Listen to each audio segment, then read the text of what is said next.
meni. Toliko pleme ono u Africi. I kao došli se do zaključka kao da je drugačije. Ekspresija lica kao kod Afrikane. Znači, imaš one osnovnih emocija, tuga, ljutnja, strah, gađenje, sreća, da, univerzalni, da, nešto mi fali. Sretan, tužan, strašan, gađenje. Oni su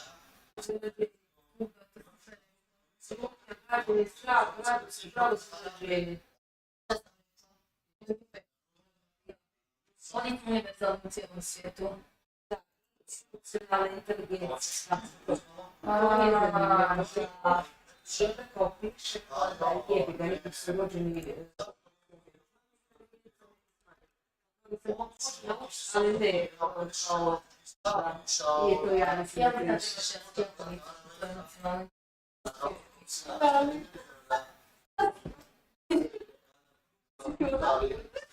To je onda.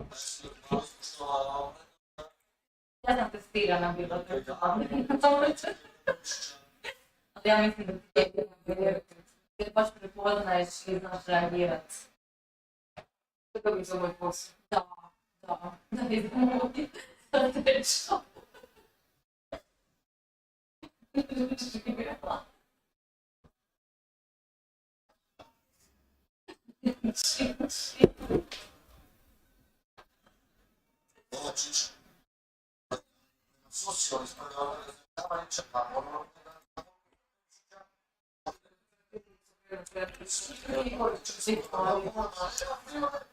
Kao vi! Kombinacija! Hoćeš preko mola na kraju svega 15 minuta, prve majstorski stori nema da imaš jedan puta. Kovačić, kada još i onda?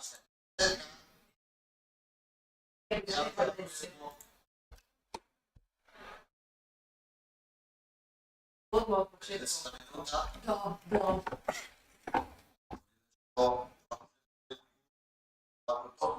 Da. Mateo Kovačić.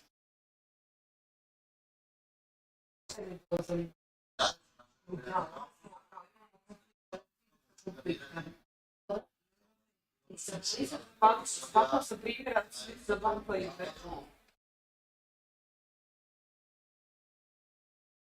znači, to mi je nevjerovatno da stvarno to, ali ja da...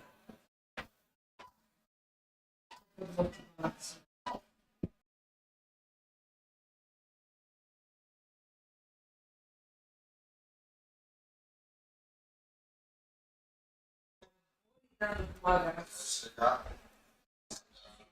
Magarac ne može odlučiti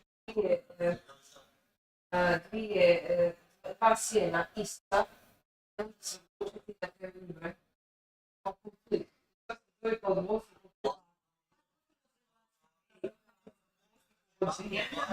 I onda je spominje ovaj Sophie Choice. Jer, da. Djece.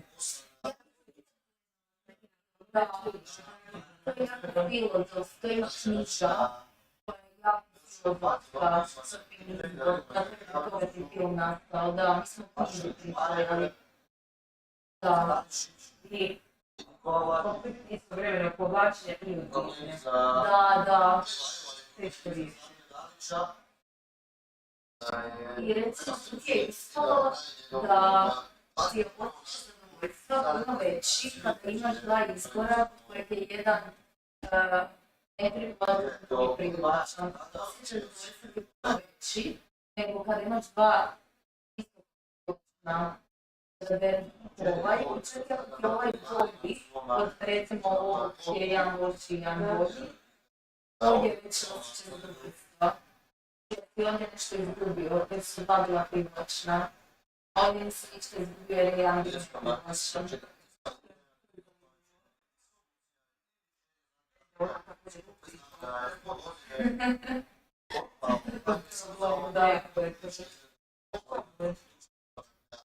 Da,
Nice.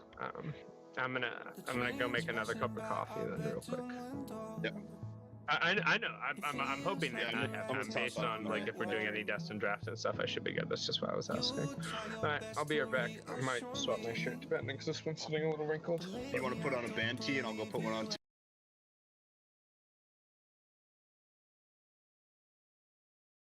It takes strength just to sit and watch it fall.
permanently frozen camera my way.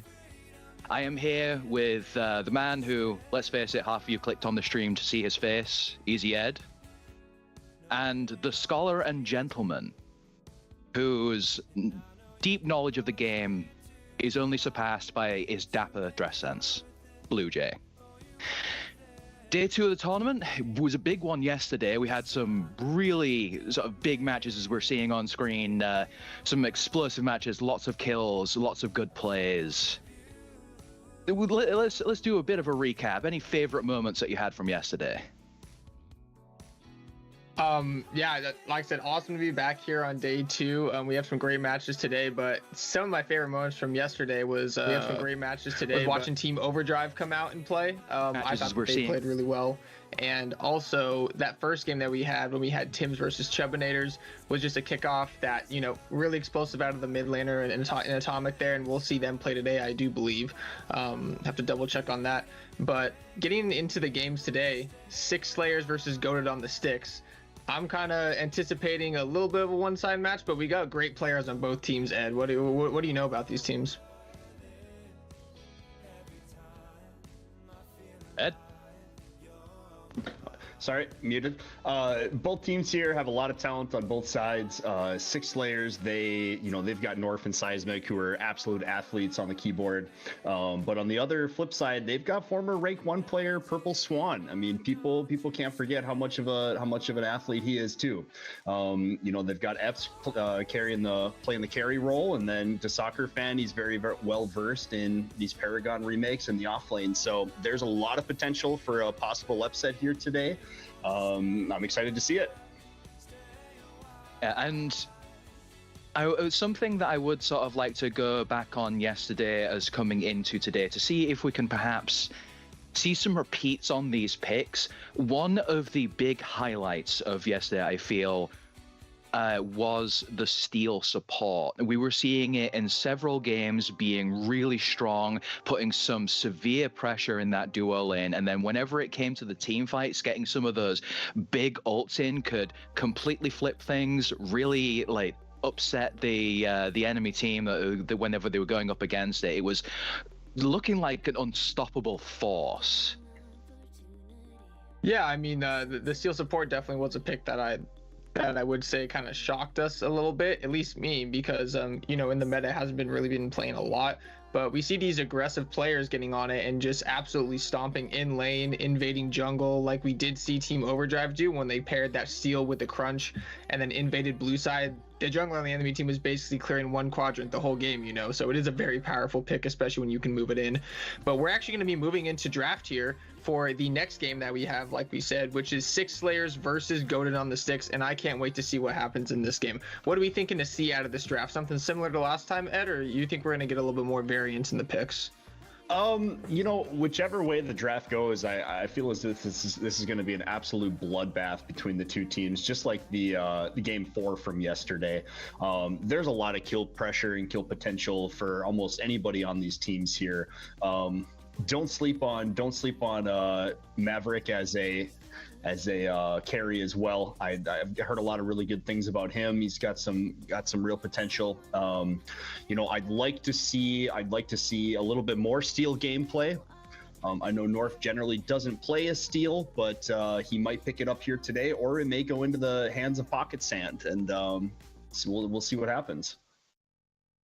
Yeah, just waiting for the first band to come into this game. Let's see what happens here. It looks like we are going to get a Rampage ban over from Goats on the Sticks, and just a very traditional ban.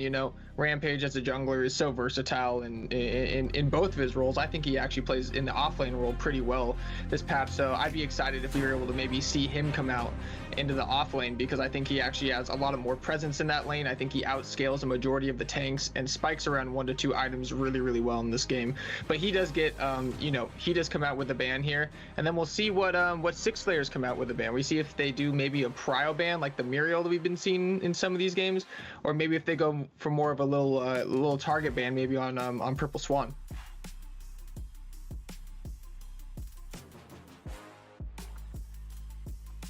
All right.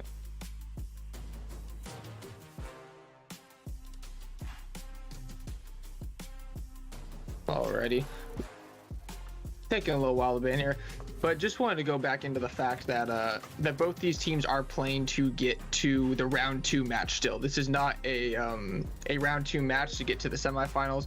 This is going to be a match to come into round 2 and play the team of the next game right after this one. So we're just going to be standing on hold. We're having a little bit of trouble with the draft here, but I believe we should be back in a little bit.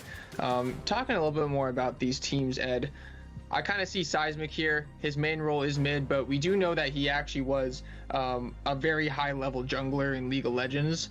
What's kind of the impact that you think he's going to bring to this game? Because a lot of people think he's just going to run over this tournament. Yeah, I think he's going to be a real shot caller for this team. I know him and North, they have game together and they still do game together. They're going to be kind of a dynamic duo. You've got a Batman and Robin, or even a Batman and Superman thing going on here. It's going to be really fun to see how Purple Swan can put the team on his back and just carry him through everything. But you know, really, whatever happens, I think both teams, either team, I think they are going to struggle a little bit against whoever wins the next game too. There's both of these first round games are going to be really good. So as you can see, Goated on the Sticks, we have the Soccer Fan hanging out on the island. Selfie EXE is in the jungle. Purple Swan holding down the mid lane. Epps with the carry role, and then Pocket Sand in Epps's back pocket. So a lot of really good names here, a lot of great talent. We'll see how they can kind of go with it, you know. Yep. Purple Swan is a beast, as you can see with the controller. I mean, you aren't going to find anybody better with it. I mean, there's a couple people out there who do game on the controller, but I mean, they are just nowhere near the top tier that Purple Swan is. I'm going to run you through real quickly just on the draft of what we had. So Goated on the Sticks, they did ban out the Gideon, actually, and their picks were Muriel, Murdoch, Chimera, Shinbi, and Grux. And then on Six Slayers, we got the ban of the Rampage, and the picks were Steel, Severog, Feng Mao, the Fae, and Drongo. And what we're going to do, we're going to see how that plays out. You got any thoughts immediately, like hearing about that draft? Anything that sticks out? No, I'm seeing the Chimera Muriel, which I love as a combination in these games. If you can really get high pressure invades with the Chimera, move across map with the Muriel, contest that second mini, which we're seeing in a few of the games yesterday, actually, where you can power spike in that 4v3 situation and kind of surprise the enemy team if they're not really thinking about it. But a lot of Team FOLOW coming out from the other team with the Fae as well. So it should be a great game. Yeah, and now let's take you over to the casters, see how all this game plays out with game 1 of day 2 of the Hunt of Heroes. Let's take you over. Thank you so much, gentlemen. My name is Sundown, joined here by the one and only Wangle, as we will bring you the first 3 matches just like we did yesterday. Kicking it off on this side, we got Epps's perspective for Goated on the Sticks. He'll be supported by Pocket Sand. Mid lane is Purple Swan, as they mentioned. I'd say arguably the best controller in the game, but I don't think there's much of an argument. Like, he is amazing when he's able to play on that mid lane. Selfie for Life in the jungle, and then DE Soccer Fan over in the off lane. Yeah, gonna be interesting to see. We'll see how Goated with the Sticks managed to play through this game into what we talked about, a very, very strong team, probably one of the favorites to win the tournament, Six Slayers, where they have basics in the offlane, Seismic Jungle, Calipito mid lane, Maverick, ADC, and North supporting. As you said, Purple Swan, one of the best controller players in the game, one of the best players in the game, especially in that mid lane. And then, of course, he is a controller player, so have to see what he can do. One of the most interesting things I'd like to ask you about is, what do you think about Epps playing ADC? Because I know he swapped over a bit. He was a pretty solid mid main for quite a long time on press tab, but has recently decided to kind of role swap, it seems, and pick up this ADC. What are you expecting from him? I mean, it's still early on in the game, right? I think people are still trying to learn what role works best for them, particularly if you're coming from different games and working in a team environment. And then also when you're kind of just mishmashing players together in this regard, if the choice is between Purple Swan and basically anybody in the mid lane, I'm almost always going to take Swan in a lot of these circumstances. I mean, you say one of the best controller players, I'd say he is the best controller player and arguably just one of the best players overall. I mean, somebody who's been around a lot of the Paragon reworks, played Smite in that scene, and just has able to do a lot of things when he ends up getting agency. So we'll look to see what he's able to do there, and also very good on the Shimdi, who you don't necessarily see a ton of out of the mid lane. Yeah, definitely an interesting pick. Definitely one of his more comfortable, I think you can call it a comfort pick for him, but just seemingly his most comfortable champion, something that he seems to run down a lot of even high elo players. I've seen a game or two of him solo killing Empty in the mid lane, and also as very you saw good on from the yesterday, Shimdi. going deathless in the jungle. Empty is not exactly an easy person to kill, so yeah, Purple Swan I think going to be the main one to look out for on Team Godu with the sticks. The Soccer Fan, if I remember correctly, I believe is also a mid laner, so if I'm not mistaken, it's 3 mid lane players. So I'll have to see how they can do in potentially not their main roles. Epps kind of playing both roles, but seeing how that works, and then seeing how the offlane matchup goes with the Grux versus Sev here. If that Grux can try and push out basics early, basics a solid offlaner, gonna be hard to solo kill. Yeah, and you can see he also is speccing into that armor and has the Titan Crest early on, but Seismic getting some pressure on that Fang Mao. You can see just making sure he's hawking those river buffs early, utilizing his passive in that bonus attack speed he got there. Where on the other side, Selfie just trying to show up in the dual lane, offer a little bit of pressure, which he's going to be able to get, but then needs to back off. Also looks like Selfie is a controller player based on the inputs on his side, but Seismic coming through, shield bash from Steel, going to get it immediately. Didn't necessarily need the reaping dash from Fang Mao there, but they're just going to push this wave in, and that's a good pickup from them. Yeah, Seismic doing what he does best, getting early leads on this Feng Mao. Something that hasn't really been seen in the wider meta, but a couple players have started to really pick up and experiment with and see if it is good in the current meta. And a lot of people saying it is. You have 6 Seismic, Flamepoikin, as we saw yesterday. He's slayed out in the tournament, seeing if Seismic can put on as dominant, if not more dominant of a display here on the same champion.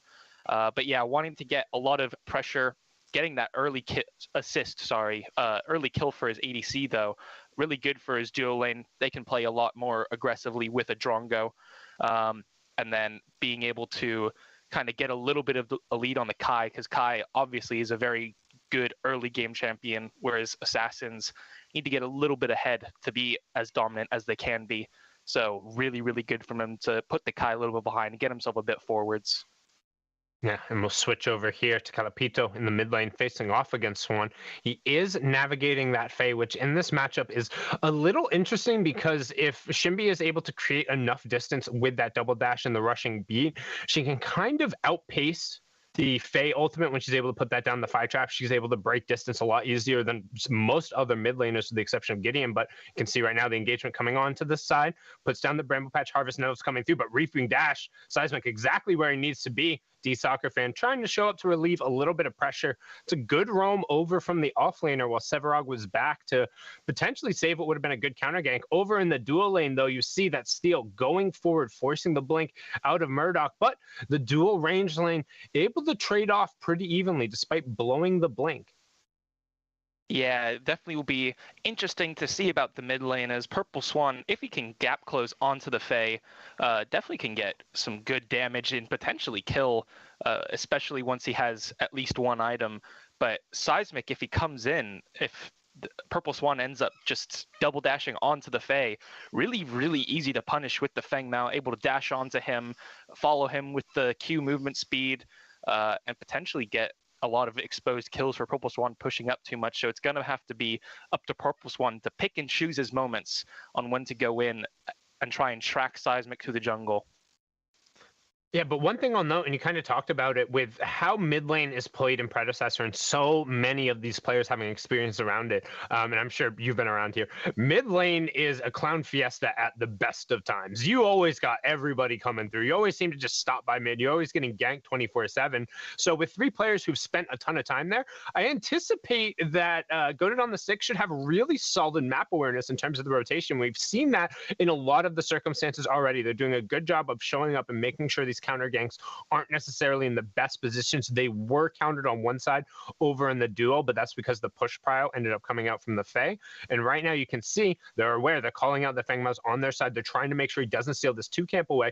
But this is one of the benefits. Normally I'd say Feng Mao, he has verticality and could hop that wall. Instead, just reaping dashes away. And notice how he passed towards the Shimby, knowing there's not a ton of CC there to help him out. Yeah, of course, Goat on the Sticks here have 3 potential mid lane mains, but on the flip side, actually, with 6 Slayers, Seismic himself, as we mentioned, is a mid main. He might play jungle in League of Legends, in which he's really high elo, but in Predecessor, he plays mid lane for Team Royal, so potentially knowing as well, if not better, than the 6 Slayers here, how much you can expose mid lane, what timings to come in on, how to expose it even better, considering Selfie himself is not a mid player, so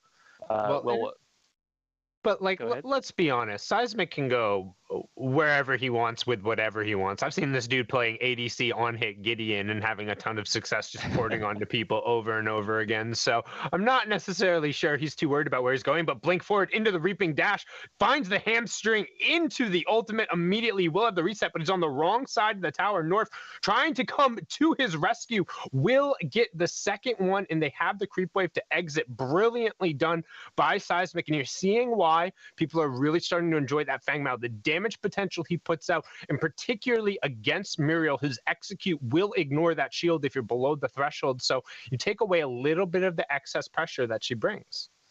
Yeah, really, really interesting to see just the assassins getting picked in this meta, as for quite a while, they overall weren't that good, at least in the eyes of most people.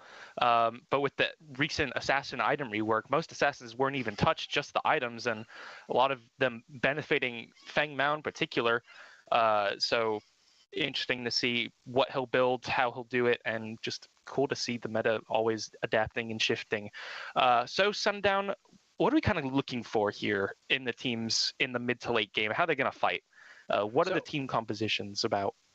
And this is one of the things I was actually just about to bring up a little bit here as we're looking at the teams. Goated on the Sticks doesn't really have a ton of hard CC outside the Grux, and it's going to make this Fang Mao pick just that much more valuable. Fang Mao really struggles when he's not able to get his spells off once he ends up going in, when there's things like Richter, like Steel, able to shut him down, but it's not really the circumstance here. As you can see, Faye trying to push Purple Swan out, going forward, opting to drop down into the river, knowing that North is on the rotation of coming over, keep hitting those Harvest Nettles, throw the Bramble Patch through the wall, ends up dropping down a little bit of growth. Muriel coming in, Reversal of Fortune. Will it hit? Doesn't end up getting the knockup or the damage, so just going to be forced back. And meanwhile, with the rotation out of the lane, North says, all right, time to go. You don't have your support here, and they're able to pick up another one onto Maverick Strongo.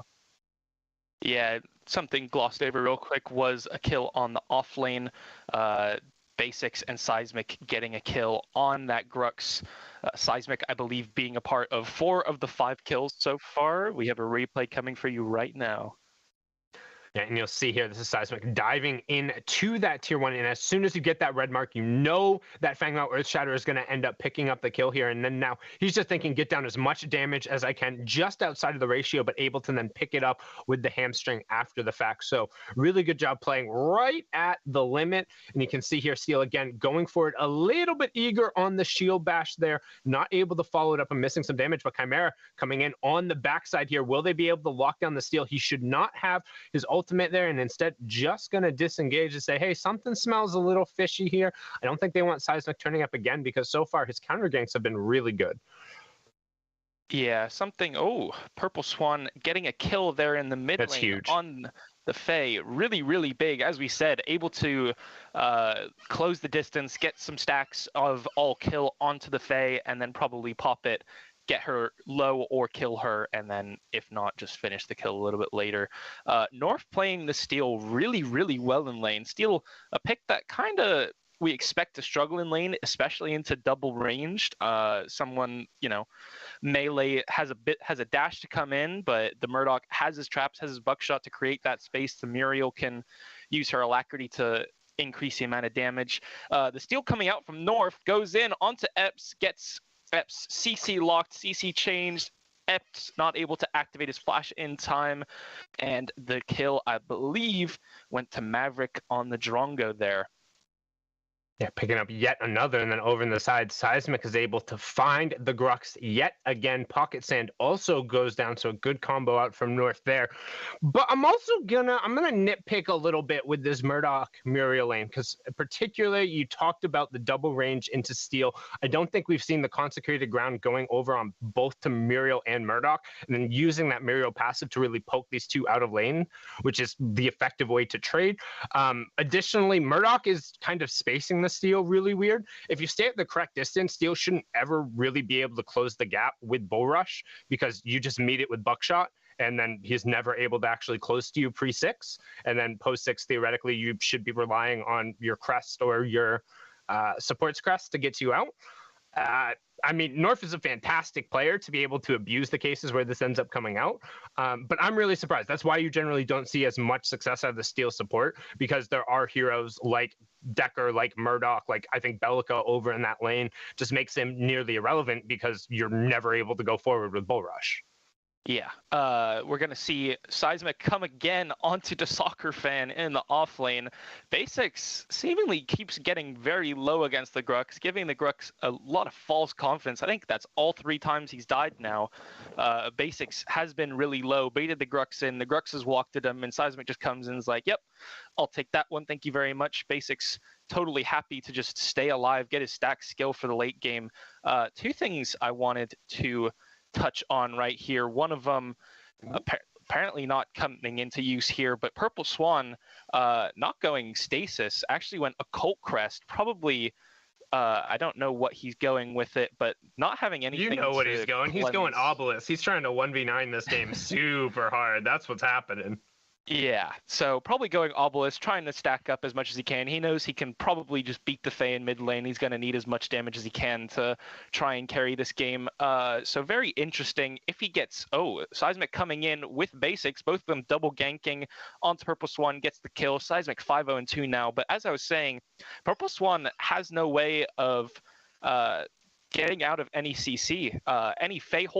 Any Fae ult that hits, any Steel ult that hits. The Muriel, of course, can go, I believe, I forgot the new crest name. Reclamation. But besides that, has no way to actually cleanse any CC, which Epoch could block a lot of the engage and damage onto her. But very interesting choice there. And the other one I wanted to touch on is North on the support Steel. Going Raiment of Renewal first. What do you think about that? If you watch any of the EU scrim, some of the Omeda PD, the Julie's team who ends up playing around and getting in some of the matches and extremes, and shout out to them. That's fantastic to watch them play.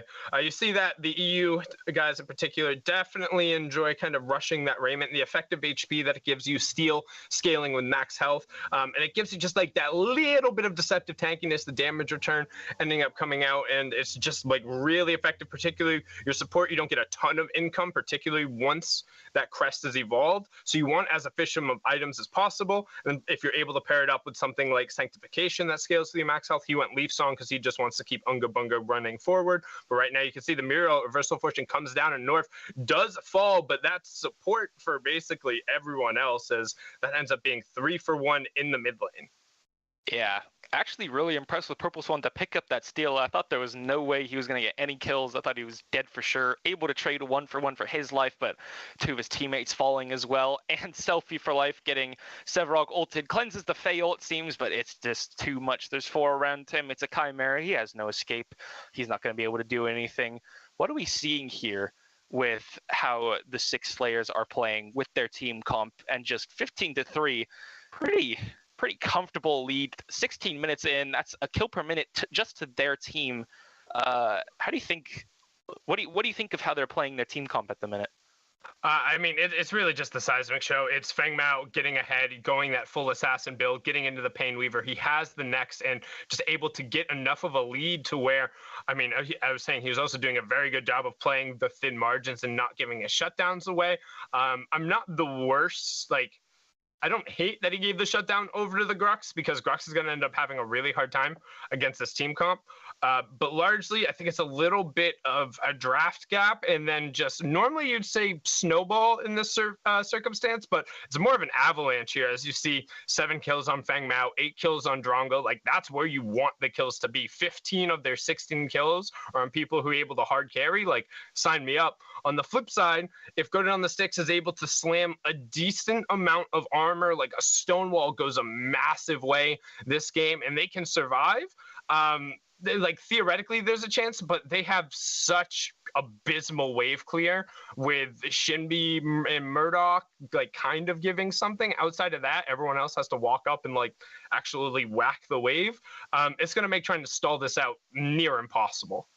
Yeah, it'll be really difficult for the Kai and Grux to play the game, especially with that Faye. Even though the Faye hasn't exactly been doing well, she has Megacosm already, so that's all she really needs to do. Just set her R&B down, put people in the fly trap, keep proccing the Megacosm ticks onto those 2 tanky frontliners just to burst them down a bit for the high damage ADCs and assassins to just finish them off. Basics engaging here under the Soccer Fen, knocks him away from his tower, gets knocked up by the Grux E, and just keep swinging, gonna try and get his Bloodlust passive to heal him up, is able to flash out and live just with the tiniest amount of healing. Seismic going in, dashing in, ult comes out, he just says, thank you, I'm out of here, now I'm gonna take your jungle.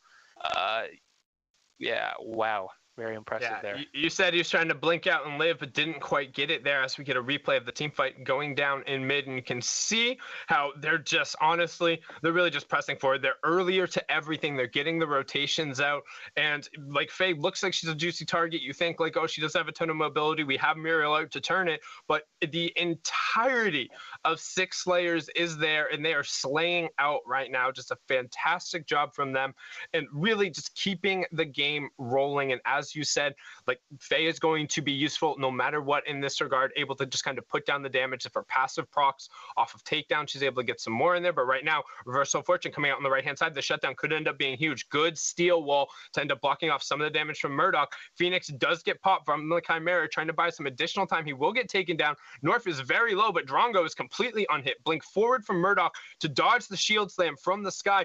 Drongo does get hit by the smash and grab. Clap comes out. The Warlord's challenge will take him down, and Murdoch picks up the shutdown. So 2 kills over to him, and now all of a sudden, if you check his bank account in that bottom left-hand corner, he's sitting on 3K gold, and that's a little bit of the worry when you're getting rolling and all of your kills are on 2 people. If one of those 2 people's falls, you're handing over at like a 1K plus bounty, and Epps he's immediately going back and saying, I'm going to cash that in. I need that power now.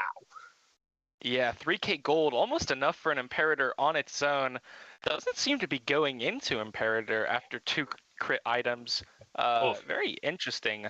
Don't know how I feel about that. Decides he needs the Sky Splitter to be able to take down the Sevarog and Steel. Very tanky targets, especially the Steel with Raymond of Renewal. Just a lot of health, and we're going to have a replay of that Epps fight right here. Played very well by him.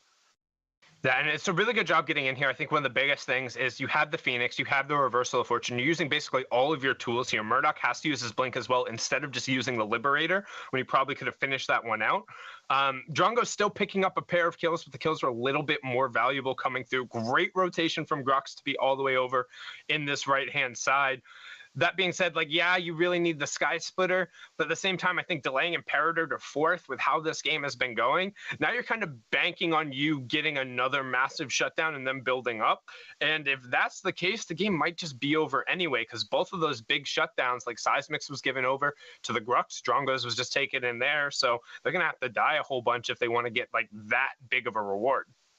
Yeah, minute detail about that team fight that might have been missed is Purple Swan and Seismic in the duo lane had traded for each other, so neither were available for that team fight, which maybe allowed Epps to have the room to get that kill. Game. Seismic and Basics just going to walk in to the blue side jungle, take down the Grux, stacked up on Basics, and Selfie for Life going down as well in the mid lane. Just They realize that they're stronger. Basics has the mini prime. He has the buff. He's going to use the mini prime to take the big prime. A little bit poetic there. But yeah, just deciding we're so much stronger. Our Sevarog has scaled. Not quite at 120 stacks, just got 90. So that's the third stack tier, but doesn't matter at this point. Even if it's not very great stack scaling, the rest of the enemy team is even farther behind than that. So he can just kind of do what he likes. Purple Swan getting ran at here by the Fae and Drongo. Dashes, flashes away, trying to run away. Drongo gonna flash after, Feng Mao gonna run after, and you're not really gonna be able to run away from a Feng Mao.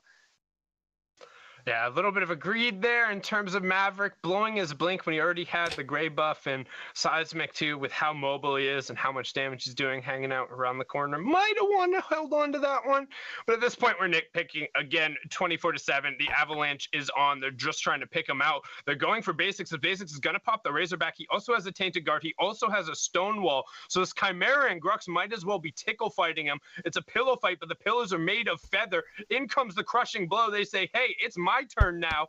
North and Sevarog turning around. They do have that Orb Prime, but they will end up getting taken out. Long Arm of the Law comes through, as well as the Reversal of Fortune, but then Drongo around the backside, he says, that's one, that's two. Pacifier going forward, looking for the reset. He'll find Chimera, and he picks up the 3-piece. Orb pushing in the right lane, Seismic pushing in the left lane.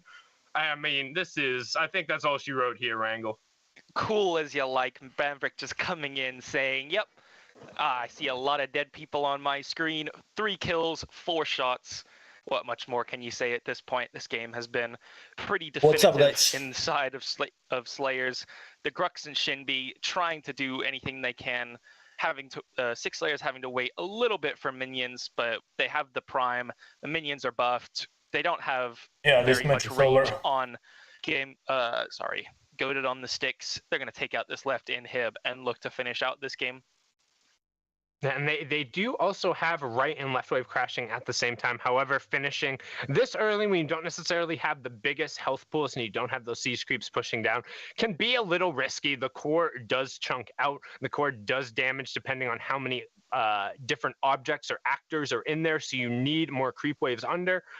That being said, everyone's got at least 1,300 gold, so they're going back, they're cashing in on it. They can go stand outside of this Fangtooth pit. It'll be up in like the next minute, 75 seconds at this point. They'll get that extra power bonus since they have all 3. It's not quite primal yet. And then he's they in my team. team. Walk down as all the lanes will be stacking in. On the flip side, Go Down the Sticks are going to be able to get a bunch of farming experience right now. Every single lane is coming into them. That being said, I think they're way too far behind. You see Purple Swan, he's up a little bit too far, and that base is not safe anymore. It's not your area. Ep's also going to go down. Seismic finds it to get into the double digits on his kills, and that's basically it. You don't even have to wait around for the Fangtooth with the 2 damage threats taken out. Yeah, Purple Swan pushing up, trying to kill the wave, thinking I'm one of the most mobile characters in the game. I'm Shinbi, and just getting humbled by the out of combat Seismic, and I'm sorry, I'm forgetting Calipito. Calipito coming in, catching the double fly trap, getting both of the last 2 that were up, and they're just gonna close out this game right here, and it's going to be end of the match. Going to 6 Slayers over Goated on the Sticks. And that'll be the end. That was a massive snowball coming through in that regard. I mean, we saw what was going down. And it's starting to become a little bit of a trend where we've noticed teams are drafting what's comfortable for them, drafting in terms of like what they see available. But when you get in the game and all of a sudden we see one side, you have no wave clear. And then you fall behind. And when you're behind with no wave clear, it just kind of compiles over and over. Yeah, really, really difficult with this random team format. People not having a ton of time to learn to play with each other, maybe a week or 2 at this point, and just a little rough to try and create comps when people are just used to playing certain things, and then when they all come together, maybe not the best comp overall. We have the scoreboard here for you, and yeah, Seismic 11-2-8, Maverick 16-1-4. Just completely dominant displays on their side. North as well with 16 assists out of 32 kills. Very, very active on the map there. Was able to run at a lot of people with new game starting for 10 minutes, maybe. movement speed, and just really, really rough for them here. Yeah, between that and Leaf Song, he was just mobile and able to run around the entire time. One of the other things to note when you're looking there, just looking at the gold values that came out, Seismic more than doubled up Selfie on the opposite side of it. And I mean, Maverick, he had an absurd amount of gold. He was just picking up kills left and right across the board. We saw that cleanup fight over on the side. I mean, you saw that go down the sticks. They're like, hey, we got to pull the trigger. We have all the buttons. It worked over on the other side. Can we make the press? But then Maverick just kind of casually walks over. He's like, did you forget about me? And I mean, he was just landing shots the entire time. And when you have North in front of you setting you up, it's easy to do. Yeah, really, really difficult. Purple Swan, 10k gold, and even then, 10k gold is still 4.5k above or below what Seismic had in that game. Just completely dominant. 270 minions on Seismic as well in 24 minutes. So really, really impressive farming there. Yeah, Fang Mao does just gobble it up. So we will see 6 Slayers move on. That means our last first round matchup will be the Meme Machine versus Momentum. And we will have that.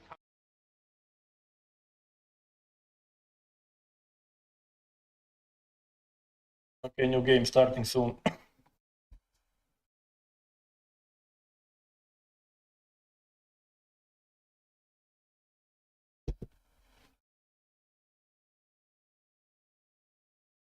I will put now my gameplay.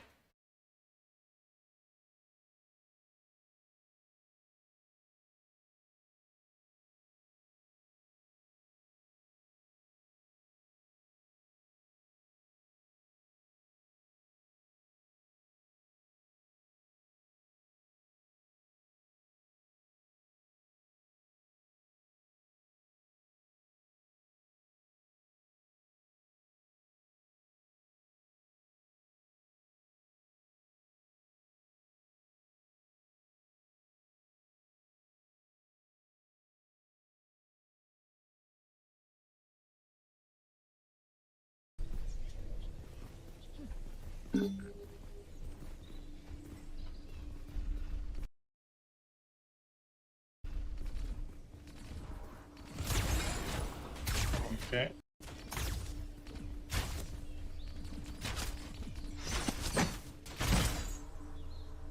Come on.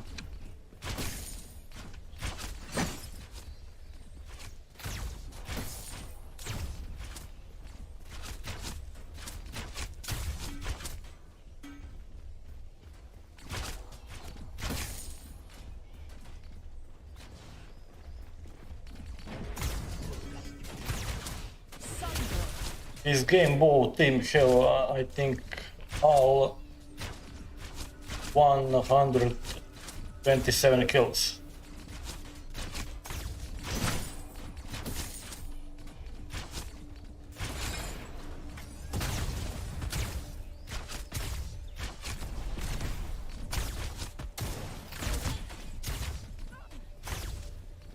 Take me.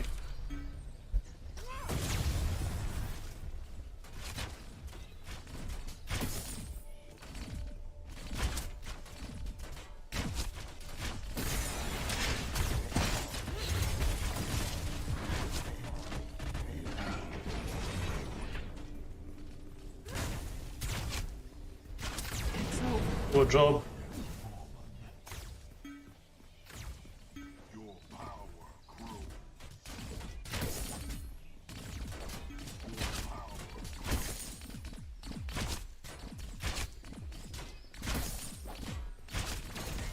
Yeah, face very, very good.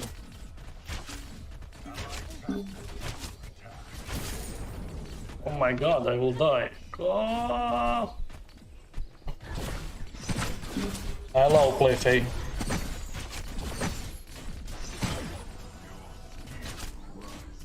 Brooks is dead.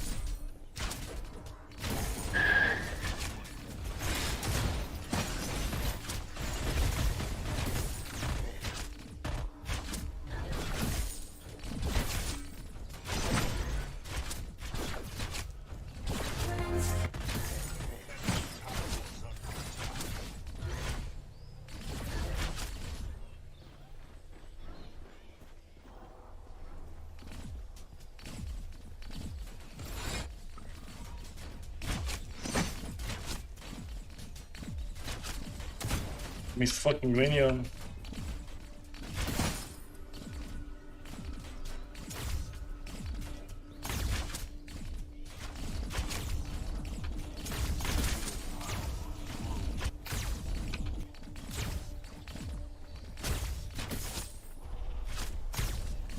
Next game we will start maybe for 10 minutes.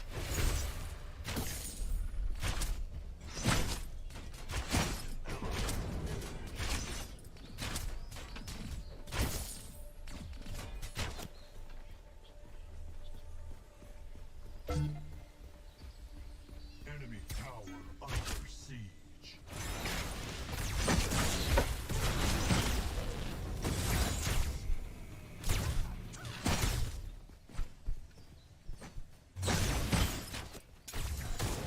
Click guys like for support my stream. Thank you.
This game I made a lot of minions.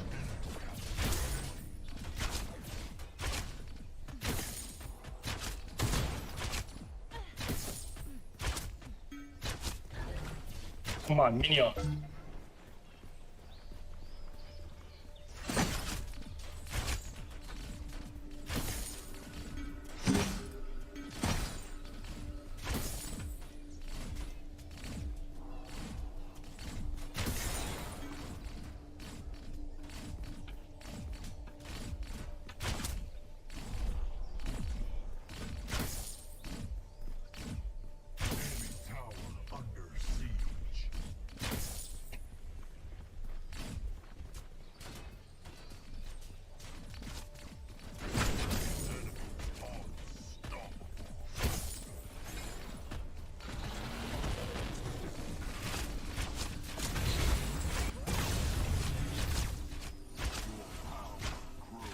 Gosh, on ulti.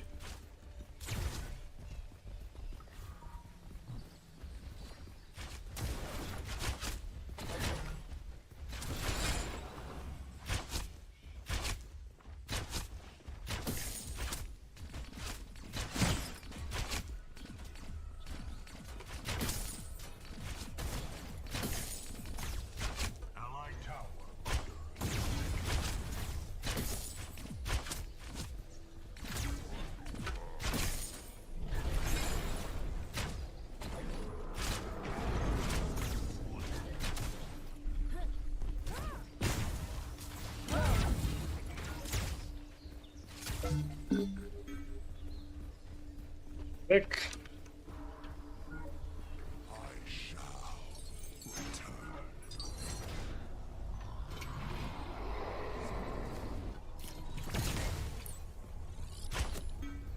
Okay, free gold.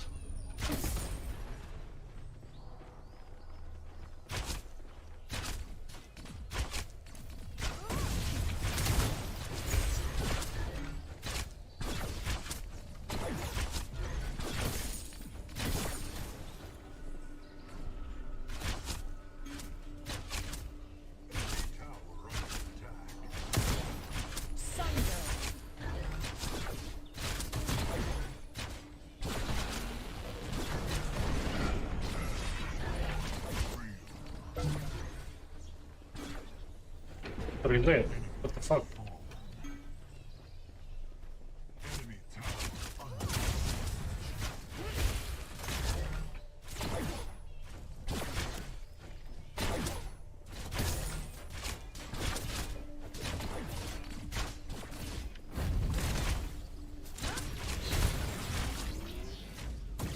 Back, go back.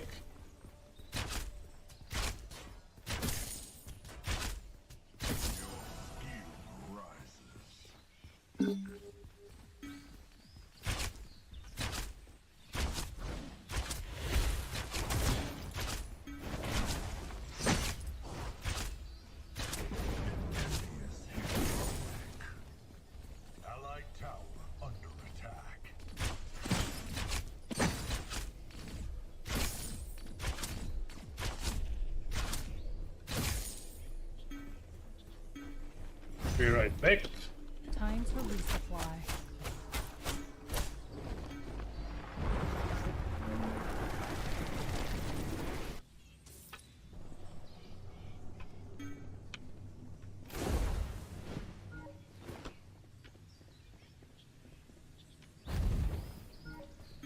Retreat, Rictor. Come on, you are dead, Rictor. Come on.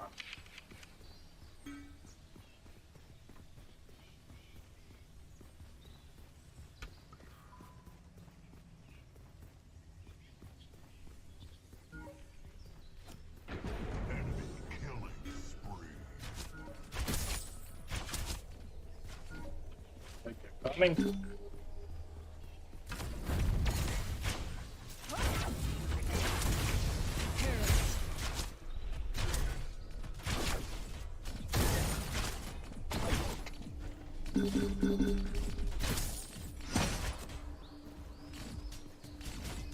Okay.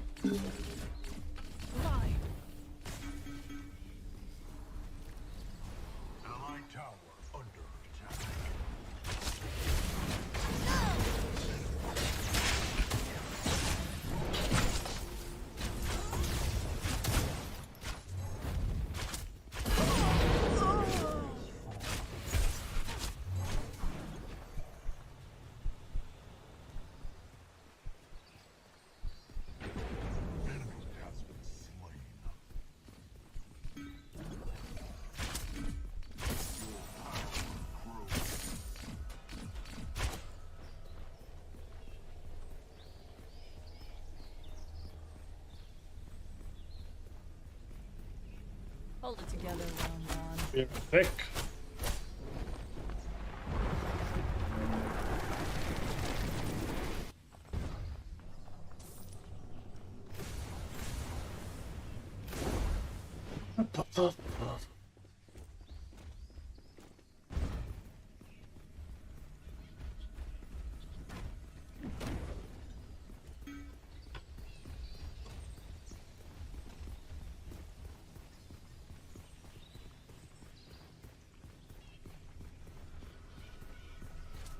See how many kills. 126 kills this match.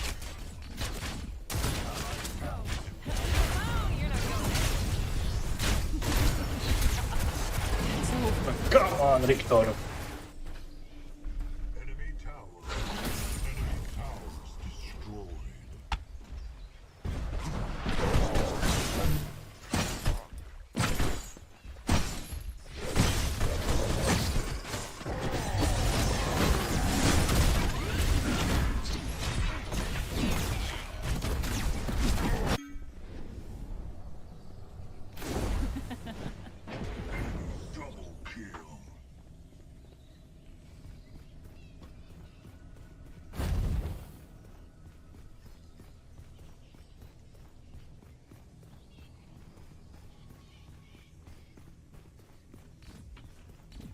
I think in this game I have 18 kills.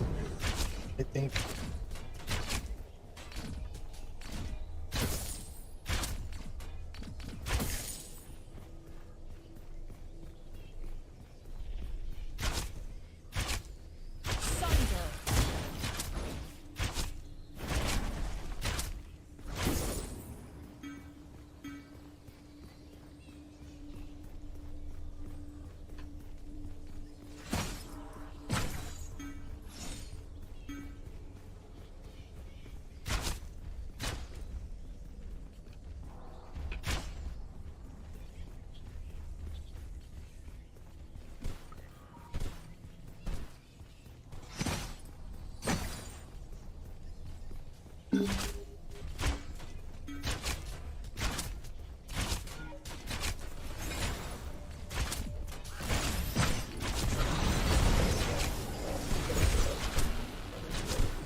Come on, record.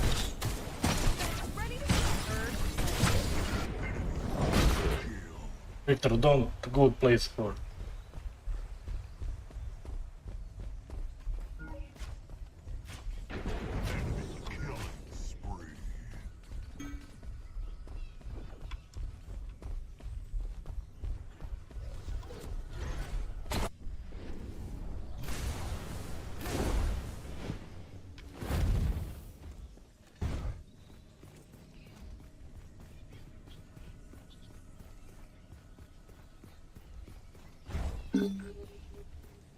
Chimera is dead.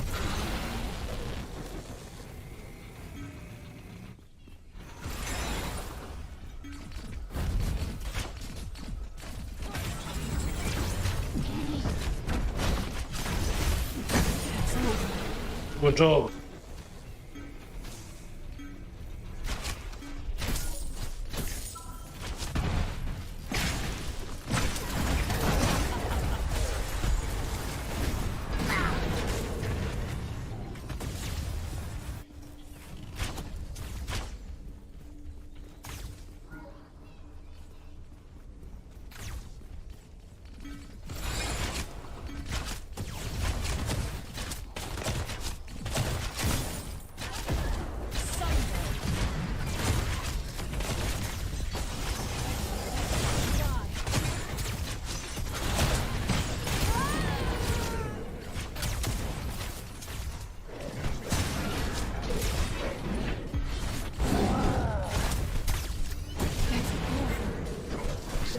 I'm dead.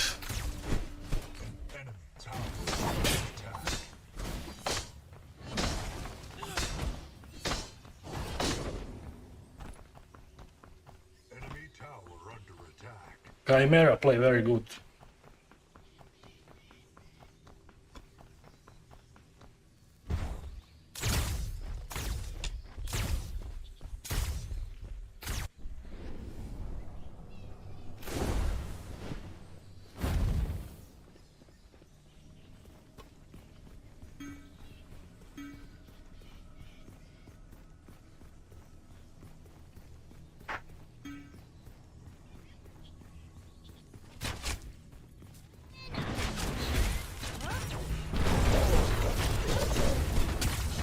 My bad. It's over. My bad, my bad, my bad.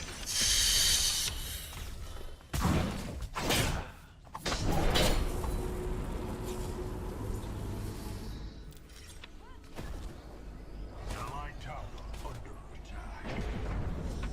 Allied towers destroyed.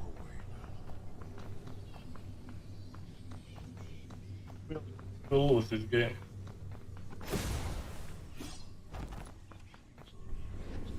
Maybe not, we will see.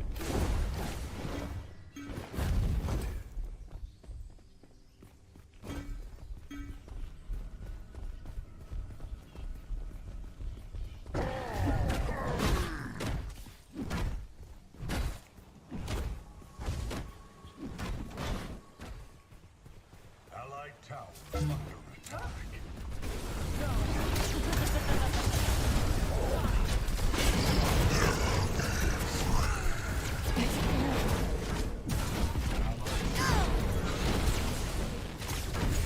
Come on, kill it.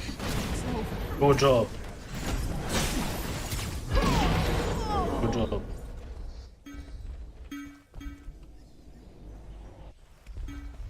Bor.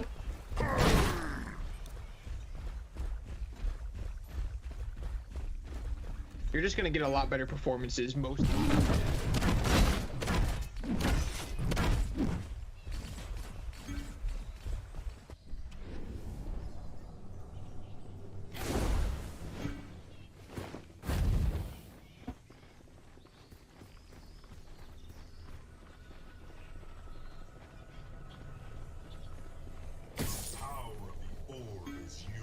Good job, team.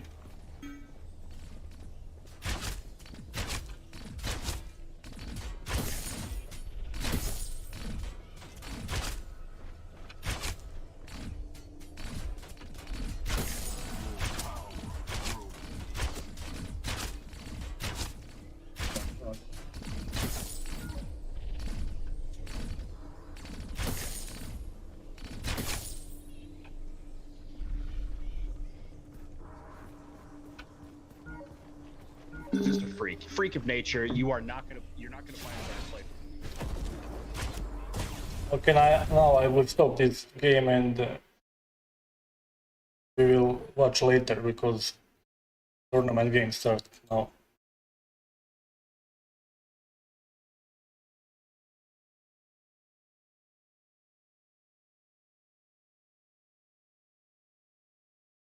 Mike in mid, Meeks with the carry, his best friend Nort at support. I mean, this is going to be a really fun team to watch. But again, keep your eyes on Pappy Plays. This guy will pull you into next week. It is going to be a sight to see. I can't wait to see what happens here. Yeah, and I would like to bring a point back, since you're bringing up the Richter. Let's take a look in the support lane, because we saw again the Steel support, which, as I said before, is becoming like the popular. And something that I would like to see, perhaps Momentum could take advantage of the Steel again, or perhaps they could take something to counter it. Who knows? I'd like to see a bit more Bellica, perhaps. And we did see the Muriel in that previous game, but it wasn't perhaps used to the effectiveness that it could be in the counter against Steel.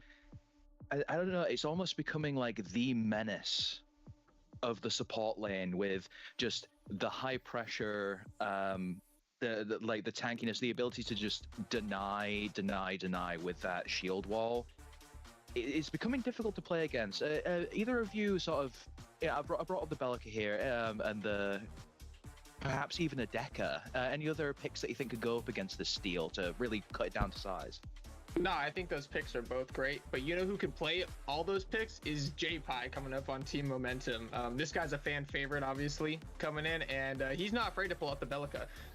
Not as experienced with Daddy Shark Doo-Doo, I want to say that 5 times, but if they can pull those picks out, yeah, you are right, into the Steel support, it is very good. But coming into Team Momentum, we're looking at their offlaner and Sneaks, very seasoned player in this game, been in a lot of tournaments. Skype Hamster, going to be the star of the game, as it says right there in the information. Really looking for him to take some advantages in the jungle. J-Pie, very versatile in his picks.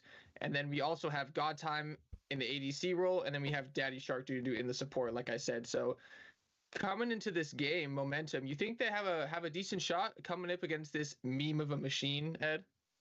Yeah, you know, one thing I think Momentum will win this game. Description there. It's Mike is a Paragon pro. He played on Think twice, so yeah, you know, 100%. I think Momentum will win this. Tough matchup for J-Pie, but I feel as if he has what it takes in the tank. Skype Hamster could jungle gap Fizzer. I haven't heard a lot about Fizzer.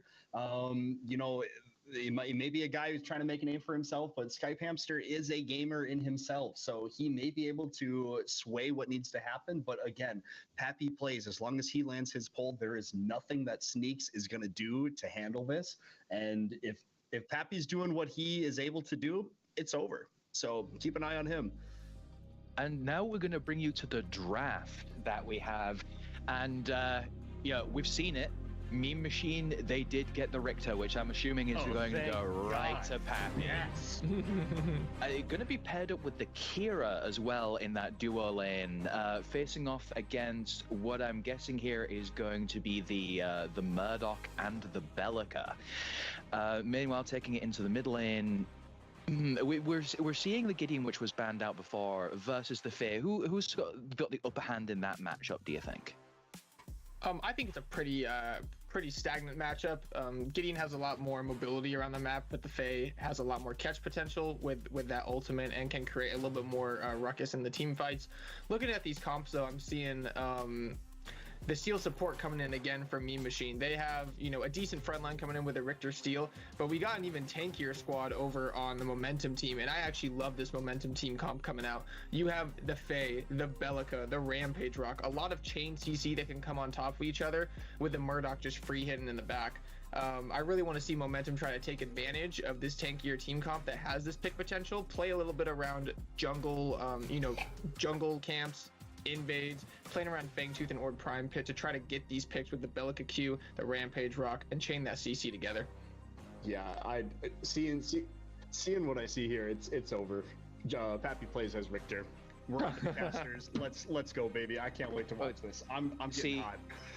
See, something that I am noticing as well about Team Mean Machine, it's very ult focused because you've got the skewer on the Richter. Imagine the Kira coming in with that, with the Purge ultimate, just wiping out a full team if they're all caught out, and then you've got the Steel as well, just to jump in, like knock them up. There is so much heavy crowd control. Like, what even could what even could their opposition do to get out of the way to try and counter the Mean Machine? They have got the Bellica there, but what else have they got? Yeah, I mean, the Bellica is going to be the key here. If she can get some quick knockups into some chain CC on top of it, then that's going to be, good to pick before objectives, and then create that into neutral, objectives like the Fangtooth and the Orb Prime. All right. Now let's take you into our second game of the day and the last game of the first round. Let's take it over to the casters.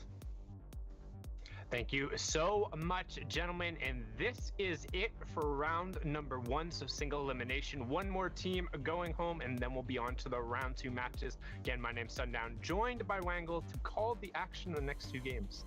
Hello. Yeah, really interesting game here. We do get to see Happy on the Richter. We know his other pick would have been a Kalari off lane, but the pick that's made him famous from the Paragon revival community is his Richter off lane spam. So very interesting to see how that's going to go over here. What are you thinking of these teams, Sundown? Just overall, what are we looking at here? So a couple of interesting things that we'll see so far in terms of the matches we watched yesterday. Bellica was absurdly effective, and I think that's going to be the case again, particularly into the Narbash Kira lane, where her Seismic Assault is going to be key in terms of interrupting those 2 ultimates. Richter off lane, It's nice. going to be very efficient against those heroes. I like playing Richter off lane. Kind of continually running their kit, casting a bunch of abilities to gain lane pressure. Also, the first time you and I are seeing the jungle Steel. Generally, he's been either over in the off lane or in the support role, so a little bit of a slower clear compared to the Rampage, but those early ganks are very scary when he shows up, and he can gank from a couple of interesting angles, so we'll see how that plays out. As you noted, I mean, Mean Machine has one heck of a wombo. Basically, every single person with their ultimate has a nice fancy go button. Yeah, I mean, real quick, a little thing we're seeing. Sneaks has gone jungle, J-Pie off lane, and Skype Hamster in the mid lane, it appears. But yeah, as you were saying, Mean Machine just going for the full, we just all press our R buttons and try and win this thing. The Richter has his ult to catch multiple people in front of him. The Steel, obviously, to jump in with that shield slam, try and knock a bunch of people up. The Gideon to pull him in. The Kira to just go in, do her thing, and then the Narbash as well with the crash bang boom for the slow into knockup. Just make it really, really difficult for him to play. On the other side, though, something we saw a little bit yesterday, a very similar comp that we saw for, I believe it was the Council, with a very heavy pick comp. They have the Bellica, they have the Sev, they have the Rampage, a little bit as well with the Fae, but those 3 long-range CC with the Rampage Rock, the Sev Root, and the Bellica knockup to follow them, as well as a Fae ult to potentially follow up on any of the 3, could be really, really dangerous for catching out the priority targets here. Sneaks coming in with the Rampage in the mid lane, getting the rock onto Gideon. Gideon having to flash away. Mike has his flash. And just completely dies the Skype Hamster. Stays a little bit too long, thinking he can maybe get something on the Skype Hamster. Gets hit by the E. Fizzer coming in on the Steel jungle is not able to get the final hits. Oh my god. Onto Skype Hamster, who uses that Fae passive to get just a little bit of move speed to create Momentum will win this game Steel. 1,000%. And then, of course, Sneaks with the Rampage has the red buff, applies a little bit of a slow, and Fizzer just unable to secure that kill. 2 kills down already inside 3 minutes, going to Momentum. Yeah, really unfortunate there for Mean Machine, as Momentum is definitely going to pick up the momentum. A little bit of an unfortunate blink coming out of Fizzer, blinked a little bit into the ground there, so didn't get as much space, was forced to then use his Bull Rush to reclose the gap with Faye, and Faye kind of put on her dancing shoes and was able to just barely space it out, but right now we'll swing on over to the Cyan buff. We're going to try and see a 50-50 for this thing, as Richter not having a hook makes this a little bit more difficult, and I think he did quite get that yoinked away here. Will then end up throwing the hook over and trying to get a little bit of damage, but is just going to end up backing up. So one interesting thing about grabbing that hook and how much damage it ends up doing to monsters, it ends up having a max health bonus. Well, to everything, it does max health bonus, so it's actually pretty good in the tanks and chunks early on. But securing monster buffs, particularly things like the Fang Tooth, things like Mini Orb, the Cyan buff over on the side, you can do a lot of damage with that. So it's really dangerous to 50-50 a Richter. So now we're going to swing on over to the other side. So we see yet another gank being lined up. Seismic Assault misses. Boulder misses. Meek's doing a good job. Pounce going forward. The trap does end up landing here, but in comes the counter gank. Fizzer doing a good job of showing up again where he is needed. Narbash making sure he is running that health regen on the other side. Blink forced out from the Rampage. He does have Vengeance stacks on him, but there's no dust coming out from the Kira. And a nice little boulder thrown to just say, hey, get on out of here. No additional pressure coming through. So a skirmish that results in a couple of blinks being blown, but that's about it. Yeah, really interesting to see how this duo lane does for Meme Machine. You got Meeks and Nort who do play with each other on a quite regular basis. Just on NA West solo queue. Richter hook coming out from Pappy. Oh my god, Richter. Several are going to have to This trade Richter dash play away. very good. Flash coming in, trading flashes in the offlane. Neither of them will have their flash for the next 5 minutes. Could be exposable, maybe a little bit more by the Richter if the Sev ends up dashing away. He will be able to get pulled back in. Sneaks in the mid lane here, catching Fizzer and taking him down. Really dominant jungle pressure from Sneaks so far. Normally you see him on the Kalari, on assassin characters, but making this Rampage pick work for him. Yeah, and one of the things with Steel in particular, when being played out of the jungle, you really want to be successful in your first few ganks. If you're not able to get to a Brimstone, and even then, your clear is a little bit dangerous, but let's check out that first blood. The pounce up onto the high ground from Rampage immediately pulls the boulder, going to hit him with it. Knowing he's not level 3, there's a chance he doesn't have that torn space. He will get taken out. Then you can see Shield Bash comes through the blink, and then the blink forward into the bull rush, but then just enough space going through there. And again, you notice because Steel started on the blue side, doesn't have the red, doesn't have that slow to be able to apply and track the fade down. So we'll catch back up to live. Meeks 2K over in the right lane. One thing I think will be interesting to look here at. Real quick. We're seeing Sneaks come in, miss the boulder onto Pappy on the Richter. Of course, he doesn't have his blink anymore. We saw him use that. Richter, not having a dedicated escape option, has the movement speed from his E and is able to just barely get out. Pulls JPI back into the tower. God. JPI What save from Steel? Instead of trying to get the finishing blow. And Sneaks getting a couple autos onto Pappy. Pappy getting down to only 80 health. But not able to secure the kill here. Sneaks looking at these two really low health targets under the tower and just wanting it so bad, but knowing that he can't go in and finish them off. But as I was trying to say before, I think one of the picks to look out for here will be that Bellica. Of course, as we mentioned, the mana drain really, really important into high mana teams. And of course, you've got a Narbash who is going to want to have his Eon constantly, draining his own mana, and then top off, have the drone on top of that. Will drain his mana super quickly. Sneaks actually finding a way to get that pick onto Fizzer, just pressuring him out in the off lane. But as I was saying, being able to drain Gideon, really heavy ability usage from Kira, really heavy ability usage from the Richter and the Narbash. Basically all ability-based characters. So really interesting to see how that drone usage comes out.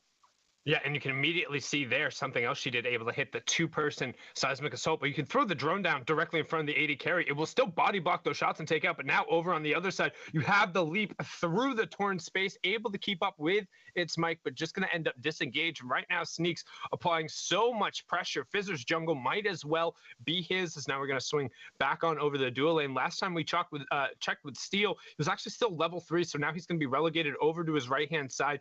Pappy gets picked up again. Level 6 gets hit early for the Kira with no CC available, does dash directly into that trap, but it's not going to matter. She gets the Vengeance stacks down, purifies them with that Dusk, and rips the life away from Murdoch.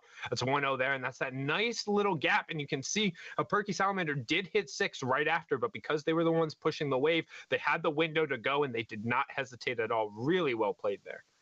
Yeah, amazing just knowledge of what was going on in the lane from Nort. Realized that he walked up, tried to bait out the Bellica knockup, baited it out, and then was like, okay, here we go. Walked in with his speed, got the thunk onto the ADC, and then perfect timing from Meeks just hitting that level up, proccing the ult, using his dash in, sticking on it, and then as soon as the Murdoch was out of range, ending the ult, using the Q to secure it. And yeah, really well played. Now, we'll see here, taking a look at the build. We actually have a tank crest going out on Gideon. He is opting to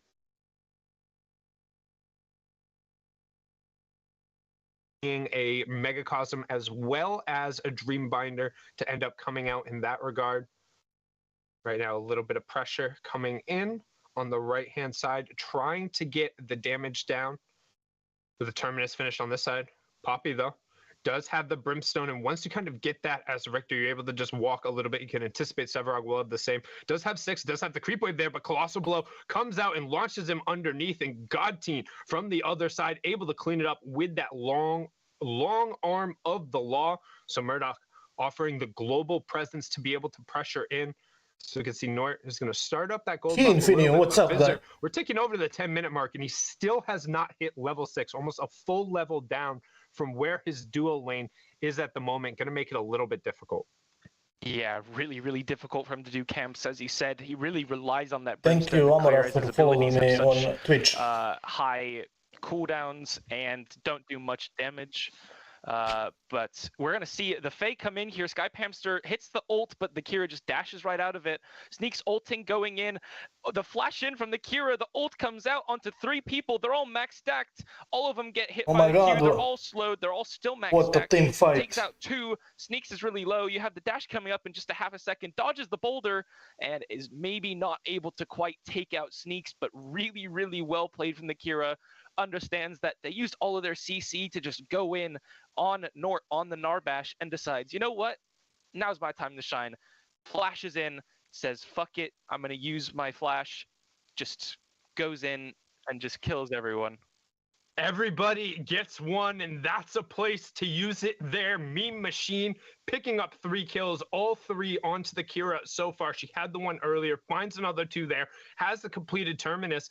And that's the one thing we talked about when you look at the CC that comes out from Momentum. If they use it proactively, nice play if from you use that boulder, there is nothing to then interrupt Gideon if he's up in the air. You're reliant on reactively using the fly trap, using Seismic Assault, and hitting that Kira. And I mean, brilliant from Meek saying, like, you guys are all clumped. You're disrespecting me. I have Terminus, and he's able to pick that up. Honestly, that's a big shift. Now what I'm looking at is a 4-0 Rampage. If Rampage gets picked up and Kira's the one who gets that, or arguably if the Gideon and Mike is able to find it, this game has swung super heavily into Meme Machine's favor.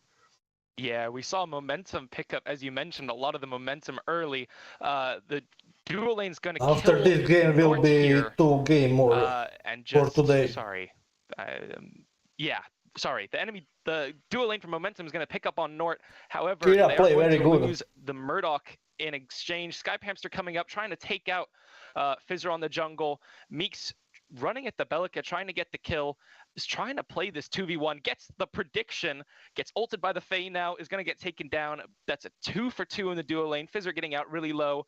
Actually, never mind. Sneak's going to come in, get the rock.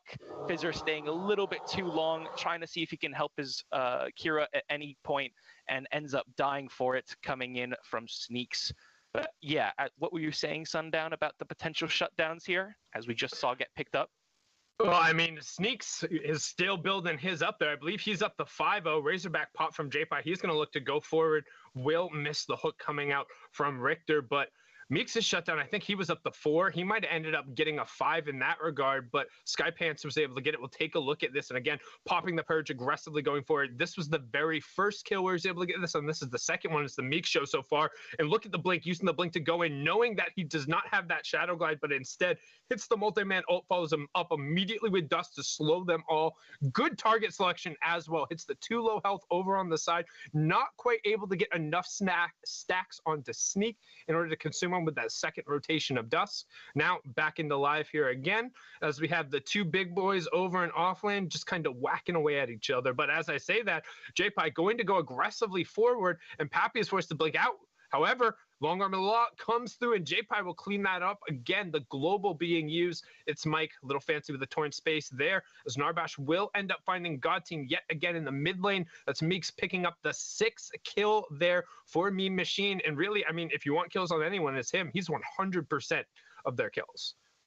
Yeah, definitely the one to look out for on this team. On the other side, we saw Skypamster pick up. Oh, we're seeing Meeks come out with the ult again. It takes out Salamander. The Gideon ult coming out from It's Mike. Stasis from the Fae to try and block as much damage as possible, but they're just going to keep running this Fae down. I believe Sneaks on the Rampage is getting run down by Meeks here, and if Meeks can pick up this kill, that's going to be an insane bounty. Isn't able to hit around the tower and pick up the final bounty, dodges the rock, sneaks low, but probably going to be able to walk out here. He is a Rampage. He has a little bit of movement with his leap to dodge anyone to try and catch him on the other side. But yeah, Meeks still just the one on this side. And as we go to offlane, we see JPI use that ult, try and keep Pappy away from his tower. A little bit of a slog fest. Two very large characters, not a ton of damage on either one. So a lot of back and forth between them. Pappy 0-3, mostly from getting hit into the tower by JPI's ult, though.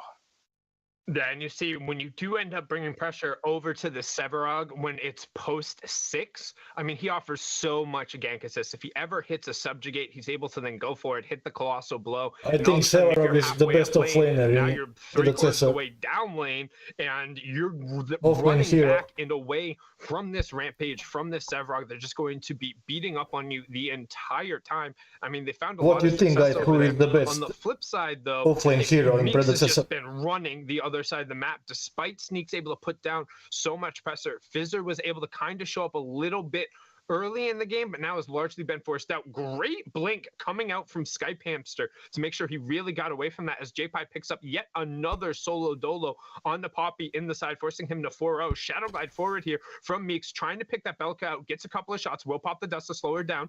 Void Drum does get dropped as he tries to play the corner. We see the fight going on around the corner here, as Sneaks is trying to beat away here, trying to get out of this fight. He's the one who's carrying that big shutdown, 5-0, and Perky Salamander so far going to be able to back him up. Behemoth is popped, will walk in the jungle to get as much regen as possible, and trying to play the corner. Pounce going forward. Yeah, we're going to see the Rampage ult coming out. He no longer has ult, and as a Rampage, that is your main ability. Kira ult coming out onto 3 people again. Is able to take out 2. Meeks is so far ahead. He's just able to go This in. Kira is As soon as he beast. sees that CC is down, he's able to go in. Gonna run onto the Belka here. Salami, goes down. Target picking from Meeks has just been on fire this game. Gonna look Kira at will win this Skyhamster. game. Richter Kira Hook comes is out from Pappy. 10 What a kills, pick. Kira. 11 Again, kills. might be a little bit Oh my down God. on deaths, but he's still the Richter main. He can hit those, and they get, I believe it was 4 for 1, and they're gonna just run at this Fang Tooth. Both junglers coming up at the same time, but they have 4 here on the Fang Tooth in favor of Meme Machine, and should be able to secure it before Sneaks can get in and potentially steal it. Yeah, they'll even out those Fang Tooths 1-1, and we were looking at that scoreline super early on. We started off at 6-0, and then Meeks got 1 kill, got 2 more kills. All of a sudden, now he's sitting at 11-1, has an early Vanquisher already completed, so those kills are going to keep running in. Do the execution coming out, and think about how many people have just barely gotten away from him so far. That's not going to be the case. Additionally, he's going back and spending, like, I think another 3K in that regard, so he'll be finishing off yet another crit item, building it and making that ultimate stronger. He's hit level 11. He's going to have that tier 2 ult. I mean, those numbers hurt. Yeah, as we said, Sneak's kind of the big one to watch out for on team momentum, of course. He's 5-1, but doesn't matter much as he is a Rampage. He is building full tank. There's only so much he can do to Meeks here. Meeks on the other side, the ADC, the one that you want being super, super fed. So going to be difficult to see if momentum can swing things around, get the Fae back in, get the Murdoch back in, and hopefully the Sevarog can continue stacking as he's done. And can we just talk about how brilliantly done there by the Narbash, playing on his very thin lines, able to move around, staying alive, make sure he's getting that off. And we see here, look, the hook trying to go in, not quite able to get it as Sevarog is able to body block the Cyan away, was really trying to 50-50 that out. But as you noted, even though that Richter was 0-4, he's still a Richter, still able to offer a bunch of support. Kira going forward, pops that Liberator right as the stun comes out, gets the Purge, gets the Dusk, and she makes God Teen and co just melt Perky Salamander. Is not so perked up anymore. He's going to crawl back into his hole, think about what he did, and now the kills all tied up 15-15. Kira and Narbash win this game. Wow, I think the ballsiest Kira play I have ever seen. We're going to see Sneaks in here in the mid lane trying to run onto Mike. Has his Razorback, I vote for momentum. He's going to have his in rocket this game. one. He's not quite able to get onto Mike. Mike, a little bit of a slippery For now, it's very, very good game. Able to just give him a little bit of the run around. Sneaks unable to pick up a kill, as I mentioned, a little bit I love how like playing tank. Kira play. Not going to do a ton of damage. Going to be difficult for him from here on to get these solo kills that we saw him earlier. But yeah, what a play in the duo lane over there from Meeks and Nort.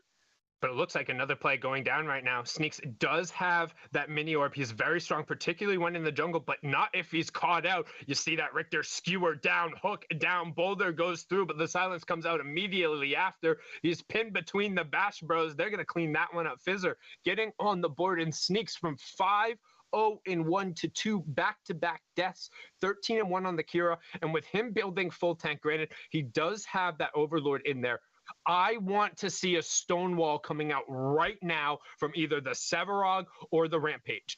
JPie and Sneaks, you need to build a Stonewall and just sit on Kira. She won't have the ability to reactivate going that through. You'll be able to interrupt that ult. That has to be it. But that was that disgusting, and I mean disgusting Kira dive that we talked about, but no time to be able to cover that, as again, over in the side, Richter doing what he can, forced to blink away. I think we've seen this one before. The gap close will come out again. We got a Bellica roaming over to say, what's up? The Salamander hits, Subjugate comes through, and I mean, that's going to be him going down. Fizzer shows up, but not a ton of help. This Perky Salamander will use the Neural Disruptor to secure that. Over on the other side, though, Meeks trying to hit that 20 bomb as he picks up yet another.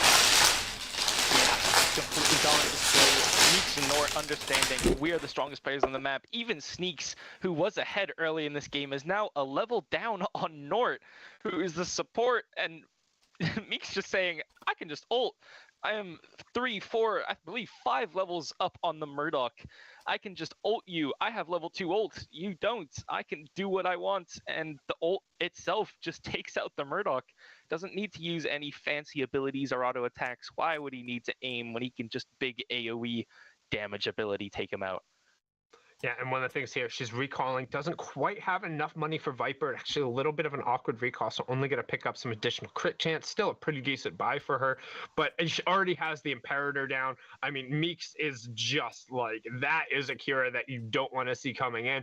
And also, we talk about your reactive CC. The only thing that can immediately stop that ult is the Seismic Assault, so all the pressure is on top of Salamander to be able to hit that Seismic Assault. And if you're not able to do it, I mean, Rampage has got to get in there, get a Stonewall, get some kind of stun out there, because if Meeks gets these full channeled ults off, you are not going to win a fight.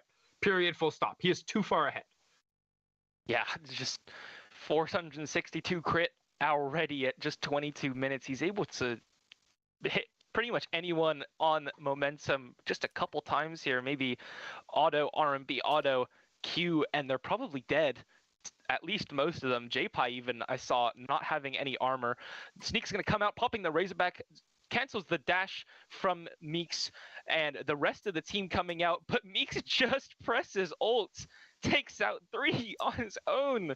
The Terminus healing just absolutely insane. Again, Kira ult applies the lifesteal, and Terminus having 15% on its own just pretty much heals him up to full, along with the Rampage healing, and I'm assuming the Rampage probably has Requiem as well. Just so much, that'd be up to 25% healing. Yeah, 19 kill, oh my god. Any of Kira's auto attacks, and the ult hitting 3 people there, completely just taking her up to full, even though it looked like almost a doom situation for her. Yeah, in addition to that reclamation coming out from Narbash, he does have the Requiem in there, as you were mentioning. She also popped her own Liberator. That's that massive shield you end up coming through. But I got a little bit of complaint with the tanks coming out. One, no Stonewall, again, as you end up seeing, based on the fact that she died and didn't get her thing interrupted. But on the flip side of that, you're popping Razorback before she guarantees her ult. If you just hold on to it, granted, you need a little bit of offensive pressure now because she's so far ahead, but you can't pop Razorback because then she just waits it out. She doesn't hit you during the time. The second is over, she's going to purge you from this world. But right now, going for the steal, and the steal comes through. Snake says not a chance here, but right now, you do have a great buff and the ability buff on the Kira. She's trying to space the backside of the fight, but 10 seconds on the ult. Fizzer going forward, shield slam, finds Godteen on the backside. Mike also in. That's the wombo coming through, but the counter wombo as Faye finds it. You can't funnel into a Faye. As she has orb, Kira going forward, she tries to purge them all, but she gets sent down. The shadows are cleared away. They shined a light on it, and the forest grew as the entirety, and I mean the entirety of Meme Machine, funneled into a corridor, and the fly trap ate them up. Wow. Yeah, really, really impressively played here from Good job, Momentum. Momentum. Wow. Just Sneaks deciding to go in, being like, I'm going to jungle diff this real quick, goes in, takes the Orb Prime. His entire team has the bonus damage, which kind of makes up for a lot of the deficit across the board, even with the Murdoch being behind the Kira. The rest of them all get to 20% and get above their respective lane opponents and are able to take them out before the Kira can do anything. And then once everyone else is dead, the Kira tries to go in, do her 1v5 thing, and they just say, nope, it's only you this time. CC, boom, you're dead. Yeah, and let's see when that comes down, and Sneaks just right in and getting it. And again, Kira trying to play the backside of this fight, and if she'd had ult a little bit earlier, maybe she could have damage checked all of this. But look what happens as they funnel in here, Wangle. Go ahead, I cannot see the replays, sorry. No, you're able to just end up getting that picked up, and they just get cleaned out immediately. The Orb Prime going through, Skype Hamster able to then just put it down. And as soon as one player falls, the Fae passive triggers, you will get those additional growth patches underneath, and the damage just pops off. Sneaks genuinely built different. Though one thing, again, you look on the other side for Meme Machine, you have Richter, like you don't necessarily want to pull the steal off, but Richter or Narbash should not be allowing Sneaks to get in. He didn't ult and jump all the way through there. You have a hook, you have a silence, you have a skewer, you have a thunk. There's no way he should be getting into that pit if you are starting Orb. Yeah, really, really well played from Momentum. Questionably played from Machine. Godsane just getting caught out on his phone here in the duo lane. Gets hit 3 times and just dies. Again, that's what we see with 100% crit chance now on the Kira and a Bloodletter. Going to be picking up Demon Edge last, which is going to increase her AD by just that much. He has now hit the 20 bomb, the highest kills we've seen on a single person. He has 20 of the 23 kills that his team has, and one of the assists. So been a part of pretty much 90% of the kills for his team. But as we saw in that last fight, if he's not able to get into the fight or do anything, or he doesn't have his ult, there are issues. And we see Sneaks come in on the Rampage, immediately get peeled back. Rock coming out onto the Kira, both cleanses used on the side of Meme Machine, and we're just going to see Momentum be like, okay, we got both of the cleanses out. We used our Rampage ult. We cannot engage again. Peel back and try and fish for something else, maybe. Yeah, and again, the Razorback used aggressively going forward with the other CC's. Boulders comes out onto Poppy at the front, but that's not necessarily the one you want to stun out. If you're not able to necessarily chain it immediately, and he's decently tanky, he could end up then chaining you. They're going to keep fishing with those boulders, though. You see that they kind of want to fight when they had the orb, but not really having the chance now. We will be onto Primal Fangtooth when that ends up popping up. The other thing to note here, if Richter does hit a hook, he has that Dynamo, so it's going to hurt. They're walking up. They're looking for a fight. They want to go aggressively, but on the other side, Purge Pop immediately going through, trying to get the damage coming down. It makes it gets Skype Hamster immediately. No funnel going through there. The Razorback is popped by J-Pod. He's going to try and disengage towards the backside, almost end up taken out, but right now you can see Meeks just running through this fight again. Sneaks is trying to get taken down, but it's Meeks greater than Sneaks in this circumstance, and that'll be Primal for them. Yeah, very, very well played from Nor. Understands that he has the True Silver Bracelet and can kind of go in and just use his ult, meaning that Momentum had to focus damage. They had to focus the Narbash to try and get him out of his ult, otherwise they'd all be CC'd. And in doing that, they hyper-fixated onto the Narbash, trying to break the True Silver and CC him, in which Pappy was just able to walk up and CC them himself, which left room for Meeks to do his thing, go in, press the R button, and just take all the kills for himself.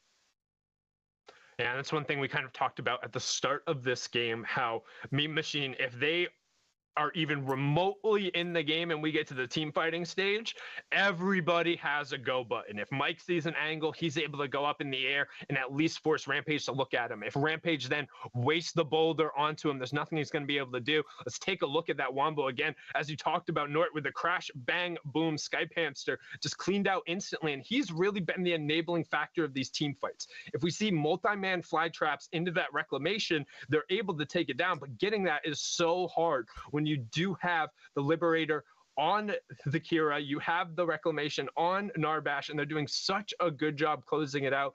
I mean, really, this duo lane of Meme Machine has been fantastic. Meek's really been the star, but can't undersell just how well Narbash has played.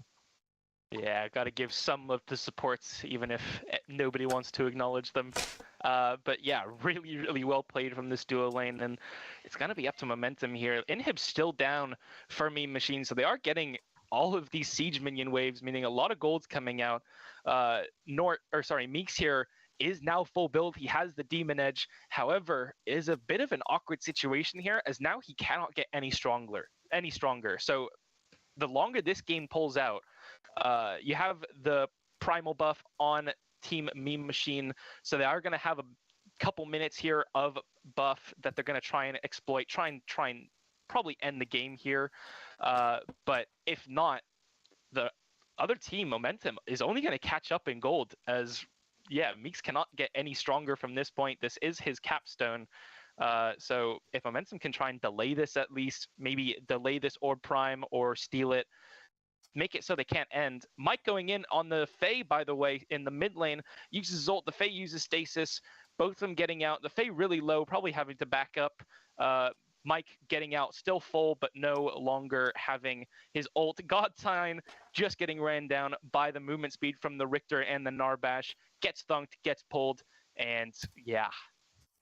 Yeah, the out-of-combat movement speed from that second Fangtooth, along with the march. I mean, then you're able to fish with Thunk, and Hook is able to follow up. It's very easy, and Nort has been piloting this Narbash amazingly, showing why it is so strong, being the perfect support for this Kira and really enabling her to do what they need to do. But right now, this is a little bit of an awkward situation where you are grouped up, where you're not necessarily strong enough to just full dive this tower, and Faye is able to posture, play around some of these line of sights, and really force you to kind of stand on top of each other and utilize that Reclamation. But noting Norton, how well he's played, he's going to be pinned right next to Kira as he goes in. Colossal Blow will separate Kira out. Shield Slam comes through on top of it. Behemoth popped immediately going forward, as well as the Razorback. Stun comes through. Skira on the side. Liberator does get popped. Waiting.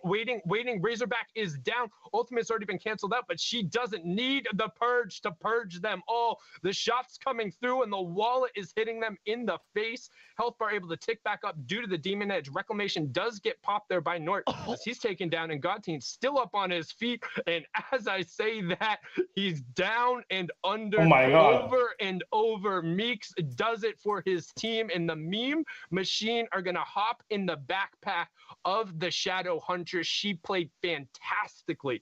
27-2-1. What a game from Meeks. The absolute best showcase of Omeda's first signature champion. and an absolutely monumental showing from Meeks here, up there, probably as the most dominant showing. We've had some dominant showings from other players, Seismic and Flame Poikin come to mind, but this 27-2 Kira just rounding out this game. Meme Machine taking the win against Momentum, 31-23. Wow. Yeah, and I mean, what a game. Honestly, I think that's been the most exciting game we've cast, and I'd argue probably the most exciting game of the tournament so far. You had Sneaks really look like at the start of the game, he was going to run away with it. They were up 6-0. Every lane was bleeding. Fizzer was down like 3 or 4 levels. And then all of a sudden, Meek's over on the side, picking that up, and he finds kill after kill, and 1 turns into 3, and 3 turns into 5. And let's check and see what that final scoreboard was at, because I think we said, what, 27 was the final? My lord. 27-2-1. 27 kills of his team's 31, having 1 assist, and the Narbash Nort as well, 28 assists, probably having that same assist, and just completely dominant. 27. What a number, especially in a tournament setting, 5v5 on comms with players on the other team like J-Pie, Sneaks, Godtine, that we have seen in other tournaments, and just completely saying, this is my time to shine. And what incredible and heroic efforts coming out too on either side. I mean, Sneaks with that orb steal and the fight afterwards, Skype Hamster hitting a huge fly trap and then forcing them out. It looked like they might have been able to then swing it back in that case, but as all ended well in the end, Kira and Meeks just kept running through. The team fight was way too strong from Meme Machine, and that's going to close out round number 1. So every team who has lost so far, thank you for attending and playing. But now we're going to move on to round number 2. And honestly, we're going to take a little bit of a look back at some of the highlight plays from that game, because I'd say they're the highlight plays of round number 1, in particular, a lot of the circumstance, and just really doing a good job of showing how this comp was executing after they were able to get back to even and ahead. Yeah, as you mentioned, definitely the most interesting game we've seen. We saw Team Meme Machine falling behind pretty hard early and then coming back into the game, and we were thinking, okay, maybe they'll run away with this. And then Sneaks deciding to steal that Fang Tooth, bring his team in, take down 2 inhibitors, the Orb Prime, 2 inhibitors, finally get a kill onto Meeks, and then swung back the other way. The Orb Prime ran out, and Meme Machine were able to take over and win it, just back and forth all game. Even if it seemed like a dominant display from Meeks, it was 31-23. Really was closer than a lot of people would think in terms of kills. Yeah, I mean, particularly too, when all of your kills and all of your economy are sitting on that one carry, it turns into a little bit of the protect the VIP, make sure they don't go down, because if that sack of gold is missing from the fight, as you saw with that 1 Orb Prime one where he was forced out towards the side and didn't have Purge up, those fights weren't necessarily going so well for them. So honestly, really good job from Meeks, good job from Sneaks. The game has been absurdly entertaining so far. The entire tournament has been entertaining, and now I'm pumped to get into the round number 2 matches, because again, every team that has advanced so far, they've had a game to end up going through. They've won that game, and now they're going to get to see what their opponents do. The pick and ban gets a little bit more depth, and you can see who will have. So Team Tims versus Team Overdrive will end up being one of the matches. You have the Council versus Team 7, then Team Renegades versus Veni Vidi Vici, and then 6 Slayers versus Meme Machine, as they were able to take down Momentum. Yeah, I think a lot of the games going forward will be a little bit more tactical in these draft stages, as everyone has had a chance to see every single one of the other players. There are obvious ones in the community that people knew what they wanted to play, things like 6 on Crunch or Fang Mao, but now that everyone has had a showing, people know what everyone in the tournament kind of likes to play, what they have played, what they're comfortable on. And yeah, we'll just be really interesting to see how teams draft, what the bans are, and yeah, very exciting. Yeah, it's only going to get more exciting from here. We'll have one more game that you and I will get to cast another game for the semifinals again tomorrow. You have some more replays coming through from the match that was just played, so it's going to end up being incredible. Make sure you enjoy. I will now put my gameplay and wait another game.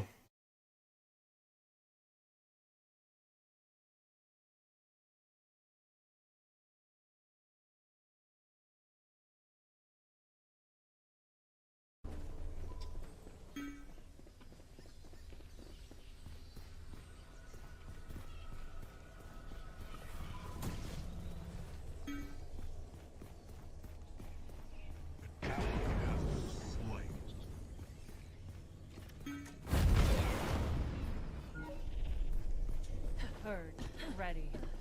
Enemy towers destroyed.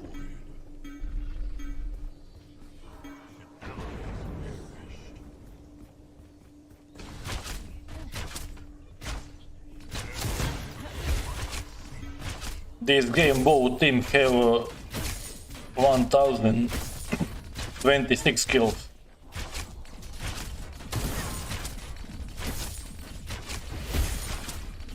Now we lose this game, but we will win.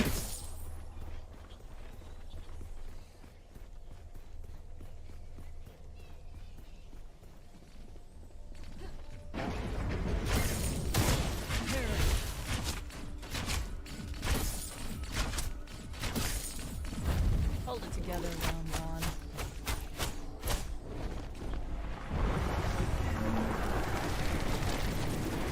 Allied tower under it. An allied tower destroyed.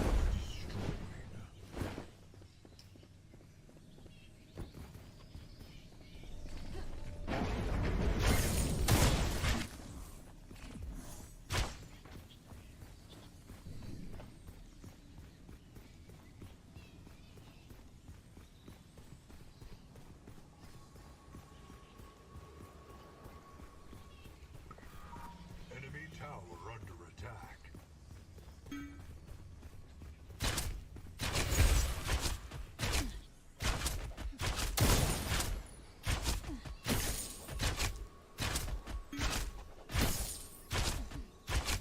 Today, 2 more games on tournament.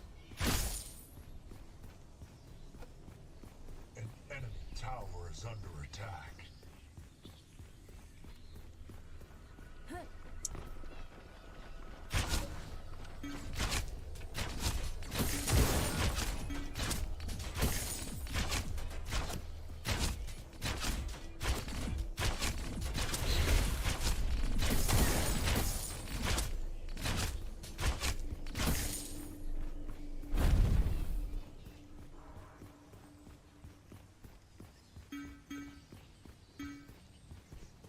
Okay.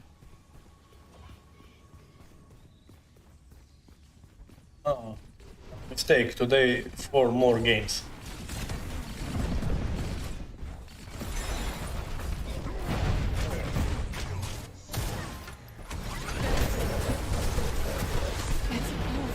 Dead.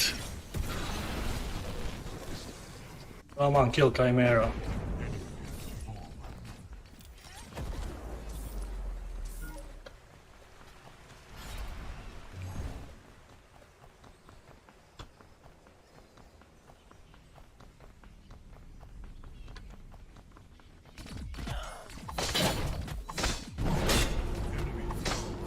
Siege.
Good job.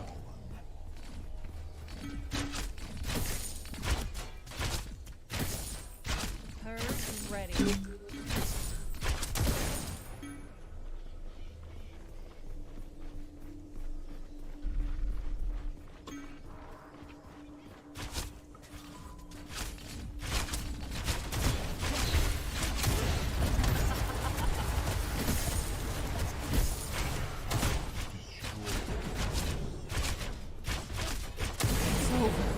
Good dog.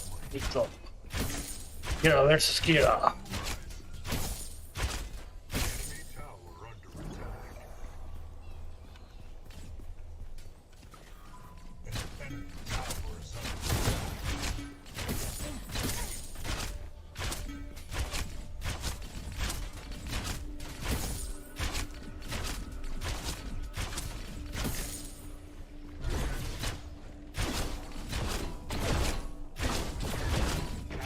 game I think I have 80 kills.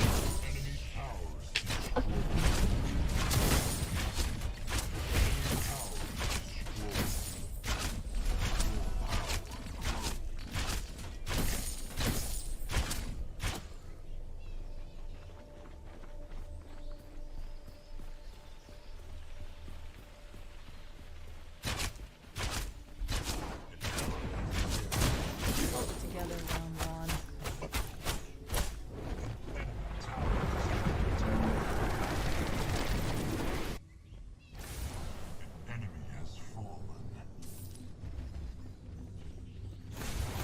Thank you, It's Session, for following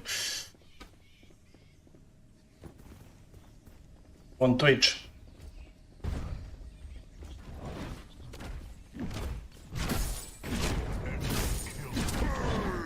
Purge ready.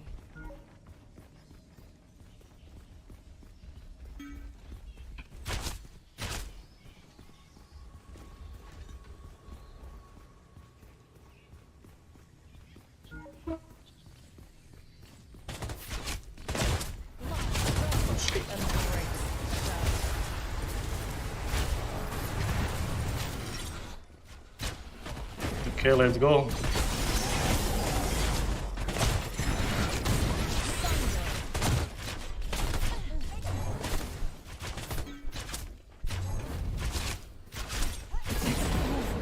Yeah, I killed Kira, but I can kill Bellica.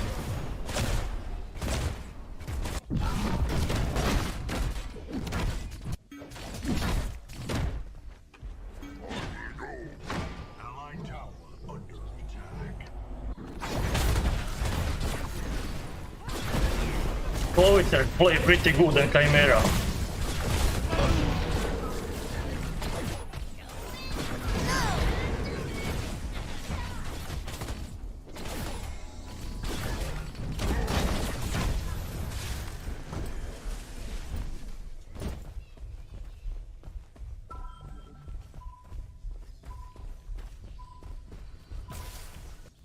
Retreat groups.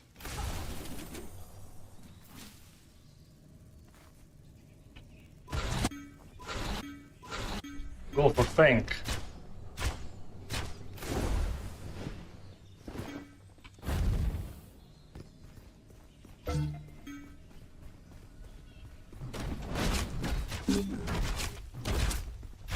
Purge ready.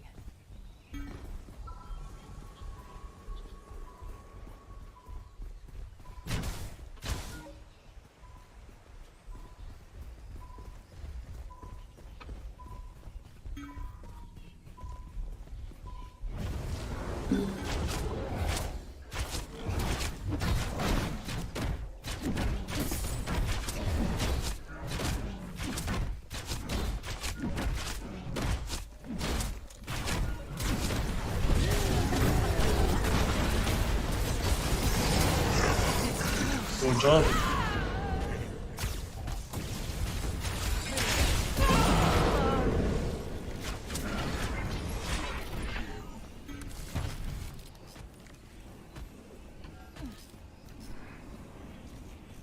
Okay, good job.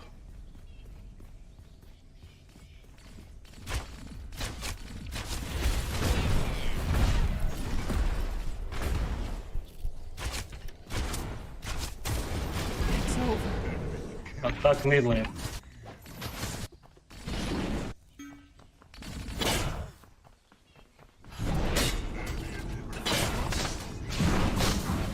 Oh, it's our play very, very good.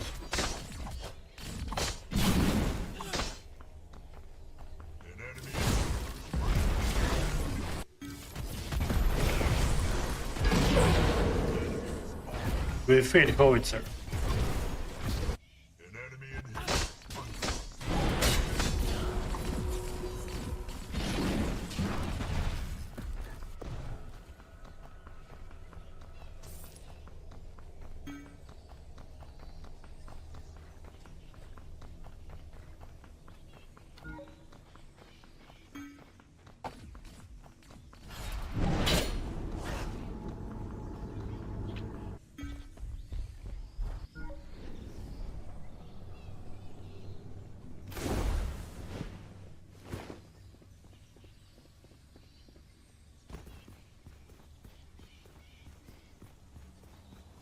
I know.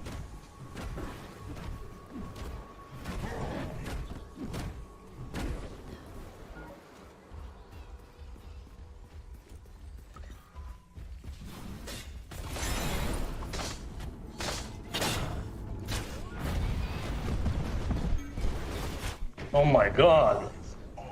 Oh, I used ulti for killing me.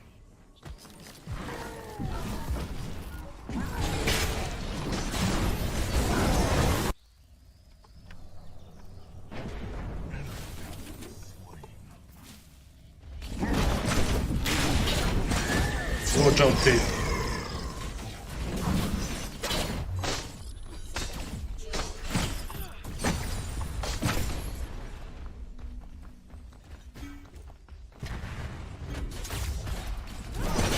Oh, it's really, really good.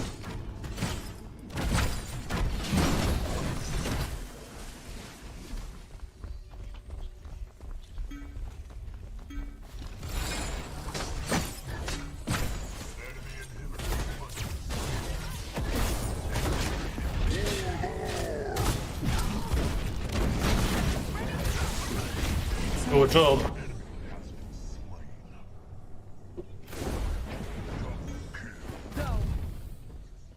Allied towers destroyed. Killing spree.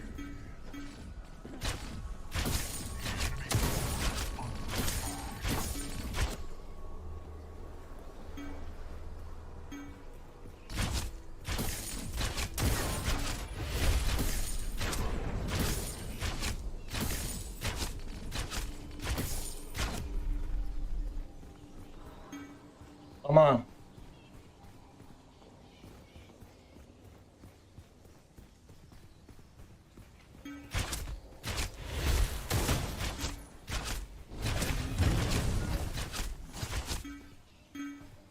Here.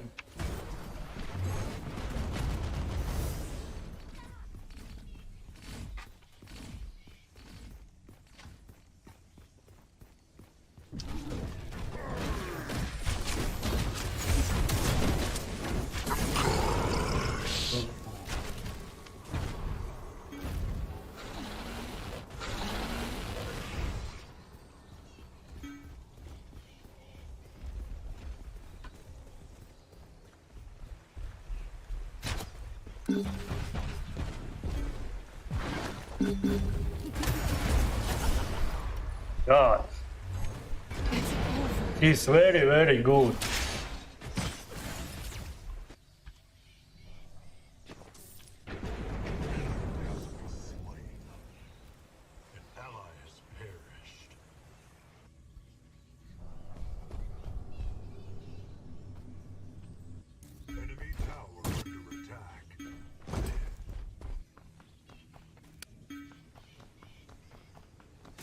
This is a very good game. Enemy towers destroyed.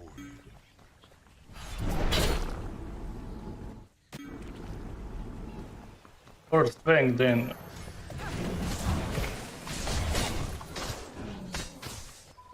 Come on, Grux.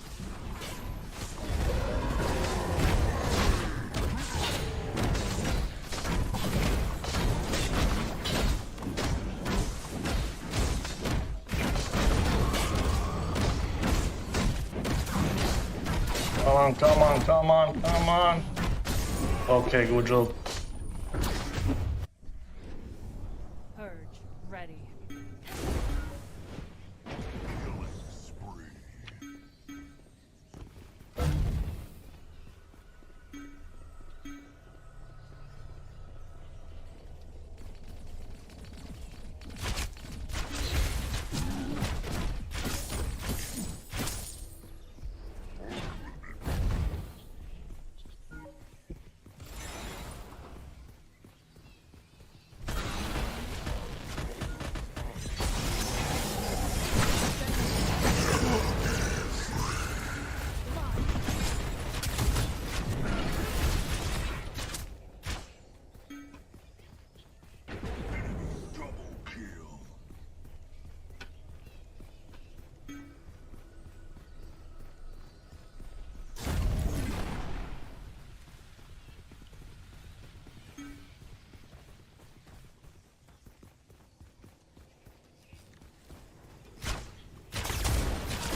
Come on, Faye. Kill Chloe. Good job. Chloe is excellent.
Oh, good.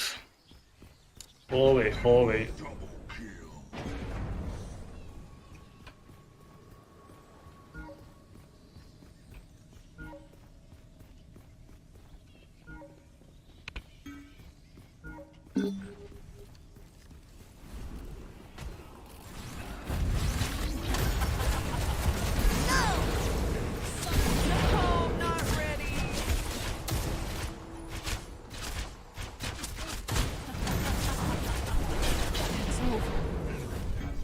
Good job.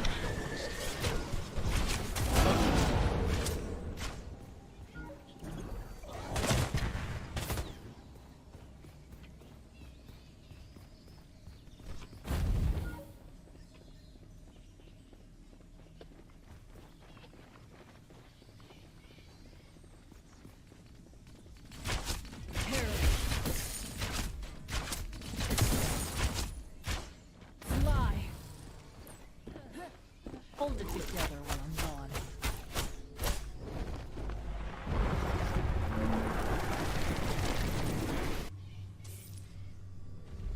Now I feel full build.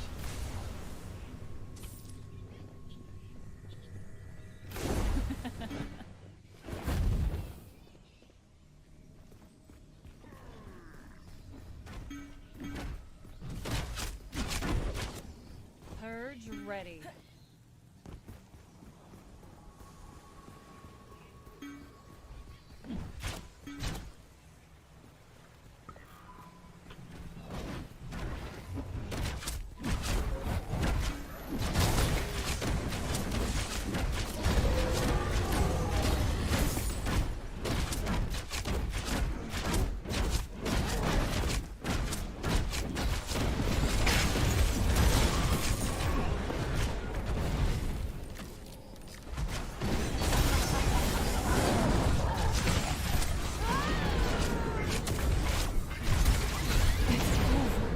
Chloe, Chloe, Chloe.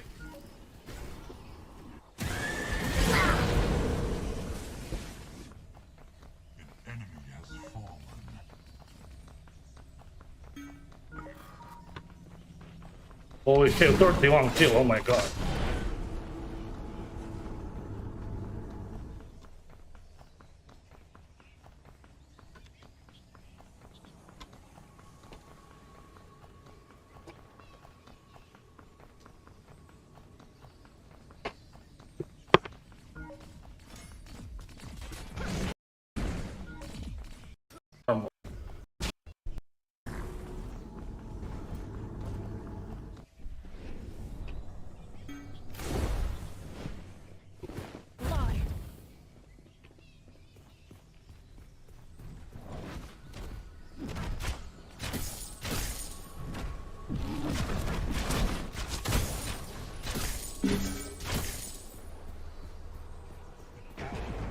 Shit.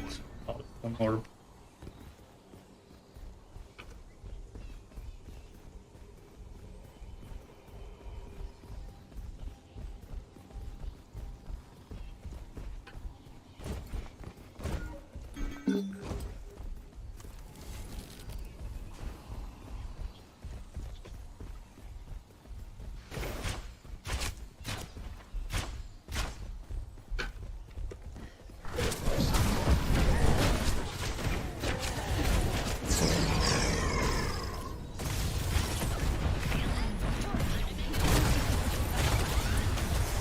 Come on.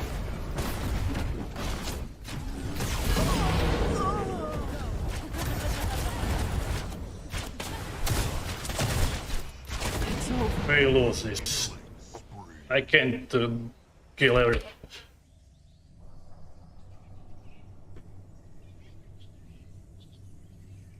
Okay, game starts now. I will pause this game.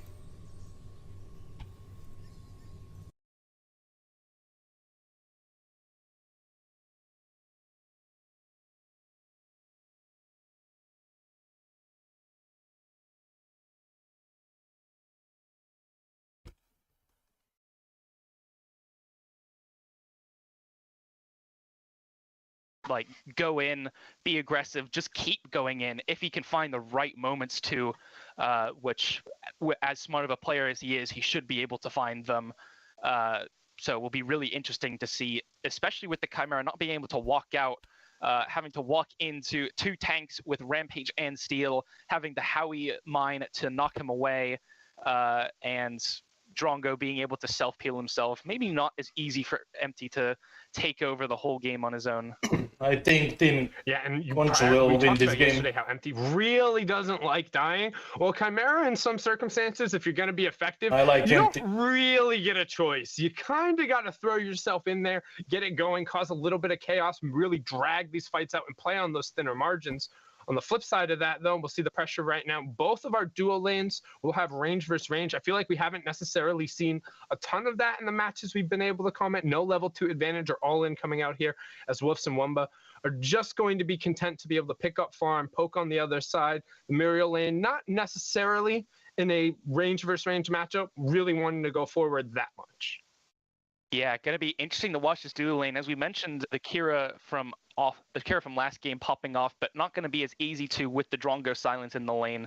The mid lane, though, going to be an interesting one to watch. Gadget, of course, as we both know, is one of the hardest scaling mid laners, but her early game, not exactly amazing. She does want to get that Megacosm, especially into this team with the Rampage, Steel, and Muriel. Megacosm going to be a very important pickup, probably first after Alchemical Rod. But the Howitzer are going to have a lot of pressure, being able to shove Soul Reaper in or sorry, not Soul Reaper. Soul Reaper is the Howitzer. Soul Reaper going to shove out the Gadget, very comfortable on both picks, so he knows how to play against the Gadget, poke her out, not let her scale, try and get that early lead. And yeah, playing really aggressively, trying to make it so that Gadget doesn't have the ability to get the Megacosm, or when the Gadget does get the Megacosm, that she's so far behind the rest of her team that it doesn't matter as much. Yeah, and you can see that Painflick, who was on that Belka yesterday, but over in the side, First Blood coming down. That's the Chimera getting aggressive. We talked about what Empty would do if he didn't have the Rampage. Well, the answer is ambush and leap forward. That's what he's going to be able to do, getting it over in the dual lane, but immediately a great landmine backwards there, sending him in, and Gadget, immediate blink coming out from Painflick saying, nope, I'm having none of that. But now he's in a dangerous position where any boulder, any mine is likely going to spell death before he's able to get that ultimate. He really can't walk up into the wave. Yeah, landmine, of course, being probably the most powerful basic ability in the game, and Soul Reaper is one of the few players that I would say has mastered its usage, knowing how to space it, how to throw it out, put it in between, or put it on the other side of a player, knock them back into your team, especially for ganks like that, being able to either combo it with his Rampage Rock or knock the Gadget in and then have the Rampage follow up with the Rock, trying to get picks onto that mid laner, seeing if Empty can respond in any way, as this mid laner's blink is down. Empty's going to have to try and help a little bit, as his mid laner's already had the back twice in 4 minutes and no longer has flash. So you know the Rampage is going to be looking at that lane, going to be like, I can get Soul Reaper ahead here. Soul Reaper, of course, considered to be the best player on that team, and probably going to be the one that the Rampage focuses on funneling into. Yeah, don't forget Team 7 made up of Soul Reaper in the mid lane, currently on the Howitzer. Right now you have Invidious on the Rampage, ganking the duo over in the side lane. That's Wumba and Wolfs on Drongo and Decker respectively, and Creed over in the off lane on Steel. On the flip side of that, they will be playing against the Council again, Painflick mid lane on the Gadget. Then over in the duo lane, you'll have Norwegianator and I believe Burnburn was beside him. Then over in the side there, you will have Stranger in the off lane, currently navigating the Sevarog, which you saw in last game as well. And then Empty on Chimera in the jungle, as we saw again. Played Rampage last game. Incredible performance, and right now the only difference in the first blood is him. Yeah, gonna see what he can do with that, see if he can get as much of a lead as he did in his last showing. Duo lane getting a little bit shoved into the Drongo, and we're seeing the roam here actually from Stranger onto the Howitzer from Soul Reaper, flashes out onto the ledge. No flash to follow up to try and get an early kill potentially. Howitzer maybe could have been taken out if the Sevarog had followed flash. And over here in the duo lane, you see Invidious coming in with the Rampage, trying to get something out from the Kira Decker, but unable to get anything in particular. No mana on his duo lane to get Muriel speed up with her R&B or Drongo boomerangs out to try and pick something. Well, they did force the Decker to blink, so they'll look to get over there. Not necessarily the target you want, but right now Invidious getting a good angle to walk in on Empty, but Empty, nice little side shuffle, walk back step. He is going to lose his stacks. Rumble not quite available there to slow him down, and Empty will just walk away knowing kind of what the upper limit is, but no Originator. Brenben roaming over to the side. Unfortunately, Stasis Bomb missing, and a good roam from Woots to get there in time. Will he be able to save the Rampage? No, the shield's not enough for Drongo on the backside. He's going to find Empty. Fight on two fronts right now. As you can see, Kira trying to work her way back into the mid lane. Norwegianator doing a good job making it 1-for-1, being able to pick that one up. But, you know, Empty's deathless streak is going to come to an end there as he gets picked up on the backside. Yeah, maybe if the fight had taken place a level later, could have seen some more follow-up at the end there. But of course, Norwegianator here on the Kira was only level 5, wasn't able to avenge Empty's death in any way, had to sit back, had no mana, had no ult, of course, because it is not available yet. And it's just going to be simple 1-for-1 on the junglers. Empty, of course, finally dying, which probably something we would have expected with the Chimera, much easier to kill than a Rampage is. But yeah, really good walk into the jungle from Invidious there. Just walking onto Empty on the camp and then being able to get him low enough for his team to pick 1-for-1. Yeah, really unfortunate they couldn't hit that boulder there and kind of force Empty when he had walked backwards. I think you hold that for a little second longer and this becomes a lot easier. But then on the flip side, the Mercy comes out and the Stasis Bomb misses. So Rampage is able to kind of pull this fight a little bit longer. You know, Empty thinks, oh, do I need to walk back in here? Drongo taking an aggressive path from the backside. Landmine does force Kira back out, but there's nothing doing after that. Everyone was kind of out of mana, didn't really have the health bars to want to go in, and just as he pushes coming out from either side. As a little bit of a slower game so far. We're passing the 9-minute mark. 2 kills for the Council, 1 kill for Team 7. Relatively even games sort of in terms of tower damage and farm coming through as well. 266 to 224. So actually a not insubstantial farm lead coming out, but also a dive coming through right now as Empty trying to push the pace, and the pace is going to be a little bit too quick for him. They do take down the Drongo, but he's able to then get the return kill thanks to the turret and the ramping damage that came out. Yeah, getting the Drongo down, but the kill going onto, I believe it was the Kira there. So 1-for-1 kills for the ADC. Empty trying to get the other ADC down, get his up, but still trading a kill back. So it's not the worst trade over there for the Council, or sorry, Team 7, but Empty, of course, trying to be as aggressive as we've seen him in the last couple games, and maybe not as easy or as dominant as it was in the last time. But we are going to see Invidious here maybe look for a Fangtooth angle, and we're going to see the steal over here. Creed getting ulted by the Muriel after Empty engages on him. He has his flash. He doesn't have much mana. He has enough for a dash here. Waits for the Chimera Leap. Does the dash. Gets out of there. The Muriel has her movement speed. Empty not able to secure any of the kills. His Sevrog, of course, low health, low mana. Not able to follow up with him. And it looks like Team 7 going to secure the first Fangtooth as well. Not horrible for the Council. Again, only first Fangtooth. Not that important. We are seeing a kind of questionable ult, or maybe a genius one here from Invidious. Ults to get the health, jumps over, and it looks like Wumba unable to finish out Norwegianator, but a lot of pressure coming in from Invidious, trying to just show himself in this duo lane, make Norwegianator scared, reinforce that his duo lane is going to end up on top, because again, Wumba does have 2 kills as well. Yeah, you have 2 kills flipped on either side. Wumba, though, has died. It looks like gold buff is just going to pop, so really trading that behemoth cooldown to be able to really chunk out as much as possible. Sorry, I caught my breath a second there, as I thought Wumba might have looked to commit everything to be able to all in, but didn't quite have the damage and wanted to just trade out the gold buff instead. So I think they'll take that.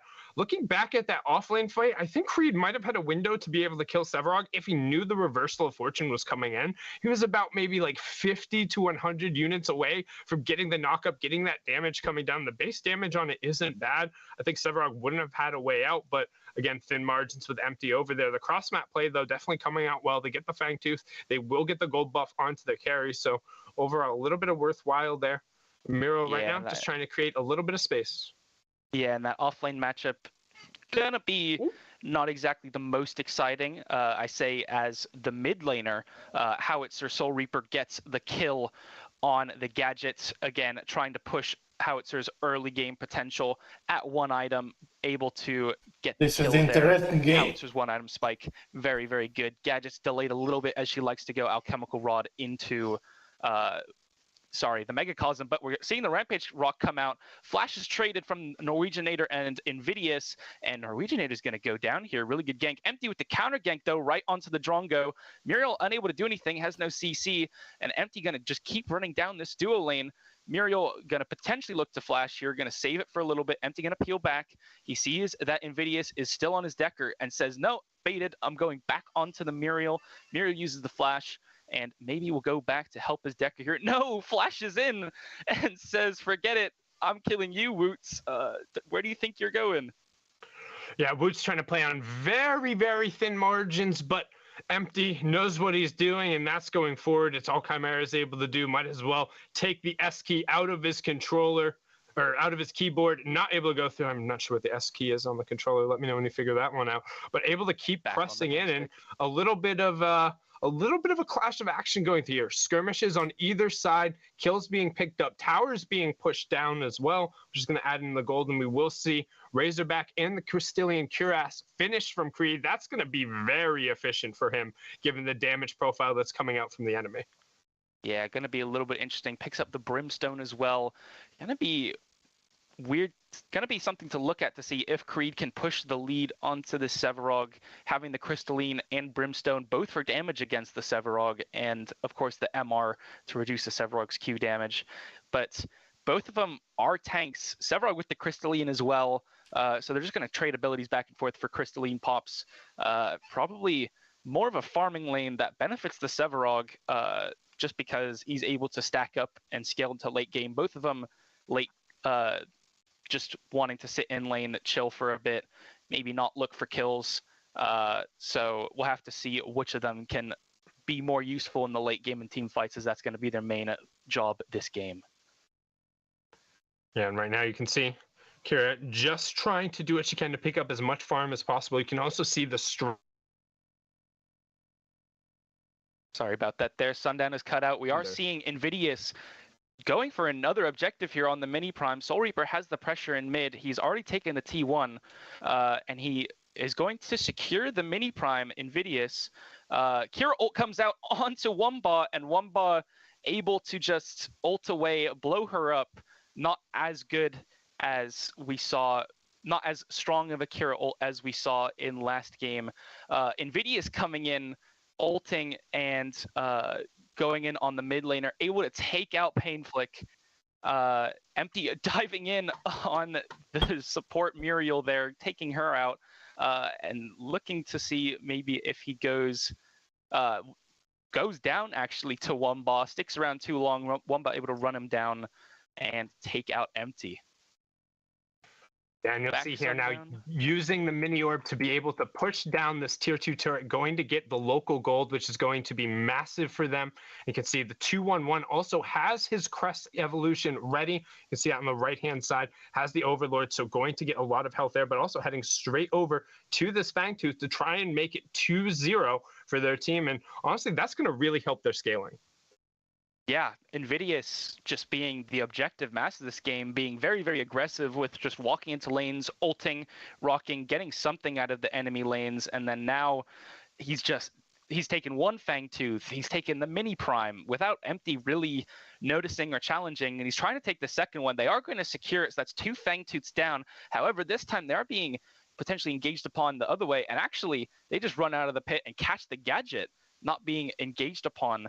Just pick the gadget, take her out. She wasn't able to get into the pit in time to try and steal, get them low, empty the other side of the map. Maybe a little bit of miscommunication as whether to give or to contest there. Yeah, and I mean, you need to be clear in terms of those comms going through, particularly when it's giving up. But over on the side, immediately Boulder into the boomerang, gas grenade over the top of it, and Kira doesn't get a chance to even glide away. Instead, sent straight home. Drongo picks up the pair with the help of Howitzer raining the missiles from above. They're going to be able to push down this turret. The mini orb going to be able to just give those minions a little bit of extra health, and Rampage again tanking it up. So they'll send that all the way over. And Team 7 now, they're hitting the side, they're hitting their stride and pushing in really well. And also, is that a dynamo on Muriel? I don't know exactly what to say about that one. Does it apply on her Q? It's not going to apply on Q. It'll apply when she ults in, and you can kind of get that shred coming down. But that's that's interesting. All right, it's a bunch of armor, right? Like it is a fat armor stick, so I really like it in that regard. But I don't know about rushing that. A little bit of an unorthodox pick there. Don't know how useful it'd be, especially first. Maybe some weird third or fourth pick, but first is questionable. It does give a little bit of mana, so can help there. However, usually support Muriel's opting to go for mana regen, so they can't just run out. The Muriel getting engaged on a little bit by the duo lane, seemingly a 3v3 or a 4v3 over here in the duo lane. Empty going down. The flash from the Kira and the pacifier out by the Drongo. She's going to heal from the wave, but she's going to get run down here looking like by the Drongo Wumba. And Norwegianator, yeah, getting run down, getting hit by the boomerang, getting slowed. Muriel R&B speeding up the Drongo, being able to catch her out, and Soul Reaper, I believe, finishing off the kill with R2000 Rocket. Yeah, Norwegianator trying to do his best Meek's impression, but didn't have as many of the moves. So we weren't looking at what he was doing. Instead, on the other side, Drongo able to space it very appropriately, using the Muriel shields, using the pacifier to create additional space. And honestly, very well played there. Wellspring making sure they keep everyone going through, and they seem to just always have a Apologies there again. Sundown has cut out again, but yeah, as he was saying, just really, really dominant display. And something to keep in mind here is the amount of pressure that Invidious has been getting, probably due to mid lane. However, real quick, Invidious being engaged upon by Empty having the flash out, Invidious low, jumping away. Invidious going to go down. Soul Reaper now stuck here, stasis, gets jumped on by Empty. Norwegianator takes him out. Flash down from the Muriel, and that's a 2-for-0 pick right there. Really well done from the Council. They're going to try and run onto this Muriel. They have Stranger dashing in, hitting her with the subjugate, and the Muriel going to get caught by the Kira as well. Yeah, Really good job from Stranger there, but Wumba able to walk back in and take him out. I was just about to say, I feel like they really need to get Stranger out on the map. They need the Severog here. They need a little bit of tankiness. They kind of be pushing around, but right as I say that, we see Steel. He's getting involved. Amazing Very good shield game. slam coming through. Bren trying to do everything he can to space it around Razorback. Does get popped. Stasis Bomb trying to catch him, but the Bull Rush says, nope, that's not a Matador there. Fails to dodge it. Instead, gets caught right between the horns, lifted up into the stand, sent out of the ring, and watch him back. 2-0-1 for the Steel so far. Really good performance and a good rotation to match what Stranger had just done. Yeah. Council down in kills by a decent amount now, 9-16, and a lot of the pressure that Invidious has been able to exert this match, I think, comes from Soul Reaper in the mid lane, to be honest. The amount of just shove that he got into the gadget, you can see now two lanes with no towers in them for the Council, but Soul Reaper took the mid tower really, really early, around kind of similar timing to when the first Fangtooth was taken, and has just opened up the map so much that Invidious was able to do kind of whatever he wanted around the map, and Empty didn't have the security of mid tower. Empty jumping into this fight though, the gadget ult's coming down onto the Steel, not really doing anything to him as he has Crystalline. Empty going to get taken out. The Howitzer ult comes out onto everyone basically. Invidious walking around, big rampage coming out. Soul Reaper behind just nukes the Kira on his own, and that is a 5-4-2 trade for Team 7 in the enemy jungle. Yeah, and now they have a decision because we're post 20 minutes. They're deciding, do we get that third Fangtooth immediately, or do we have the ability with just the three of us to burn this Orb Prime? They're going to try and get Orb Prime. You have an Overlord, you have a Tainted Guard already on the Rampage. However, no Crest, no Behemoth. This could make this a little sketchy depending on how they're able to kind of trade the aggro here. It looks like they're going to have a decent amount of damage, opting to hold on to the Slay proc right off of the start. As long as this next round of missiles doesn't nuke them out too much, they should be totally fine. And yep, as Mario comes in, the Consecrated Ground going to do a good job of offsetting some of the damage. Out comes the Slay, and they're going to get out no problem. 21-11. They should be able to then recall. And now we're going to take a look at some of these team fights coming out here. And again, just the pressure rolling down provided by the Rampage, getting over into the sides and really starting these fights and forcing people to react to what he's doing. As we come in here to a Fangtooth fight, we see the Severog on it, Empty trying to get it down. They know it's third Fangtooth. They can't let them get the bonus power, and they are able to get it and try and walk out the side here. The gadget getting caught by the Steel ult, and seemingly the rest of the Council saying, he's gone, let's get out of here. They got the Fangtooth. They got their one picked off. They're trying to get out now, getting flashed at by Soul Reaper on the Howitzer. The Howitzer ult coming out over the ledge, getting Bren down. They have the wave pushed in already, so gonna be difficult to defend, especially with 3 people down as Stranger goes down as well to Wumba. And really precarious situation here. Yeah, a little bit unfortunate there. You kind of have to rush that Fangtooth down, but it's one of the circumstances where I think Painflick showing a little bit of inexperience on the gadget, using the ult later on. You kind of want to just drop that immediately. It chunks it out and might have given you a window to get out. Instead, despite Steel missing the shield slam on the group there, was still able to cut off gadget before she was able to make it around that corner into the blue side jungle. And additionally, if you're caught running away, you're not managing your waves. They have Orb Prime. Everything is already pushed in. So despite only able to really pick off 1 or 2, all the waves are right there. They'll push it under, they'll get the right inhib, and now they're able to move around the entire map. But Rampage taking a little bit too much damage as he's going forward. Great boulder to be able to hit it in. Tesla Dome does come out a little bit late, and Gadget will get taken out yet again. Crazy that she gets taken out by the Rampage, seemingly probably from the Tainted Guard. But the Rampage now has ult back up and decides, I'm going to use it, get back up to full health.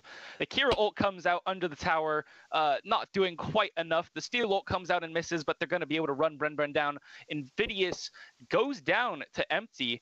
Empty trying to run away, try and get another kill at least, but just too much damage from the Drongo Wumba coming out, and just so much chaos ensuing. You gotta set it to Wumba, and he's doing that no problem. The shot's coming through. Steel hits Empty there with the shield bash. Creed saying lock him up, keep him there, and they'll be able to do that. Soul Reaper again, just raining down the damage with Howitzer, showing it off way ahead.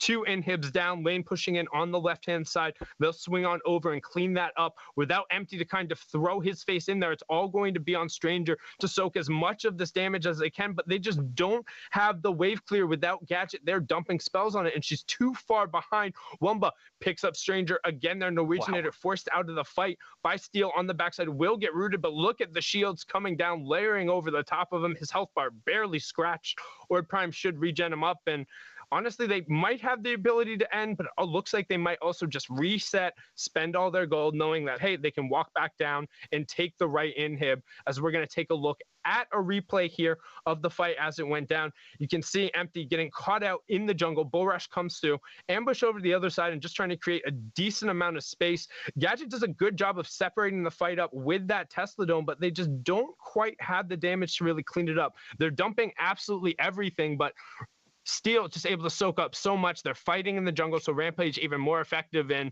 when Soul Reaper gets into the fight, he gets into the fight. He doesn't leave anybody hanging around. He's not worrying about his buttons not doing a whole lot. He is blowing people up. Yeah, Soul Reaper is how we pick a very, very strong pick. Has been a little bit overshadowed in the meta the last couple patches, and as I say that, Empty jumping in onto the Muriel gets rocked by Invidious. Gonna try and probably disengage here, but it's getting run at by the Steel as well. And Empty, you having to use his flash, gets followed by Invidious. Invidious ulting, saying, I'm going in all the way, misses the rock. Empty able to walk out, I think, and Invidious turning around onto the Sevarog. Decker doing really good with the peel. Oof. And Norwegianator a little bit far up, fails his dash, gets hit by the rock. Steel keeps running at him. Norwegianator pops his ult, is able to stay alive, but Creed dashes onto him, is able to finish it out. Empty taking down Invidious on the Rampage. What a fight, Lots of damage coming out from the Gadget in this fight. Empty now taking out the Muriel as the next target to decrease their tankiness by quite a lot. The Gadget trying to do a lot of damage, but just Creed on this Steel, man, creating so much space for Wumba to just pop off, just taking everyone to shoot at him. Is such a tanky character, and Wumba able to capitalize on the amount of space and peel that the Steel provides and finish out everyone else. And then the Steel actually here, Creed dying to Empty, Soul Reaper dying a little bit to the core, but Wumba is able to focus the core just in time, finish it out, and is going to wrap up that game as Team 7 take out the Council. And Team 7 definitely deserving the win in that regard. I mean, they were able to put it on Soul Reaper, putting on the captain's hat and are really pushing through. I mean, good pressure coming out from Invidious as well on that Rampage. And honestly, Wumba was the difference maker towards the end, consistently putting out DPS in the fights, able to do everything he can. Susie says hi, by the way. She was very impressed with the gameplay that everyone was able to see coming out there. But, I mean, honestly, it seemed like there just wasn't enough there for Empty. He was trying to do everything, but he didn't necessarily have the tools available to him. And as he kept kind of pressing the gas pedal forward, he just ran out of fuel. Yeah, something that I think might have been glossed over a little bit. We talked about Soul Reaper's mid pressure. We talked about Invidious's jungle pressure being really aggressive, but both of those people just ended up making so much space for Wumba to just sit at the back, do his thing, deal tons of damage, and ended up going 20-3. 20 kills dropped again by an ADC.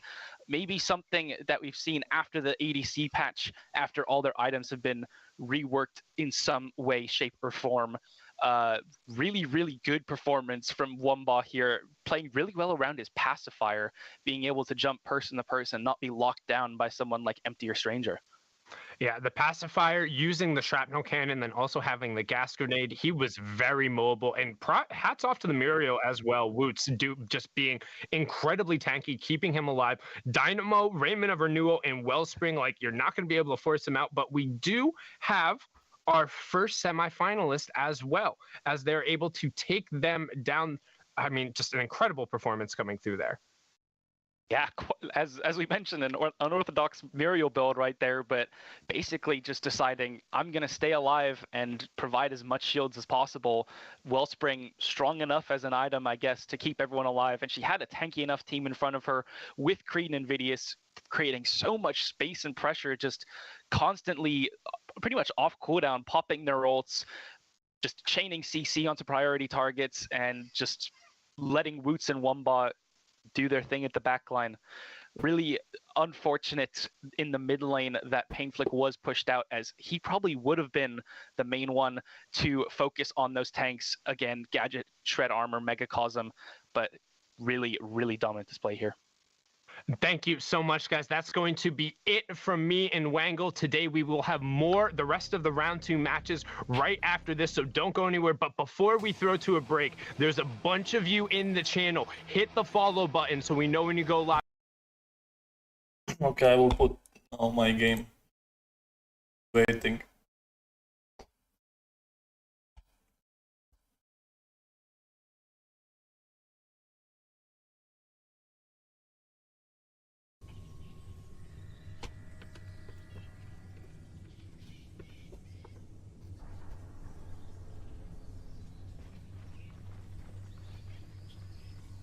An enemy inhibitor is under siege.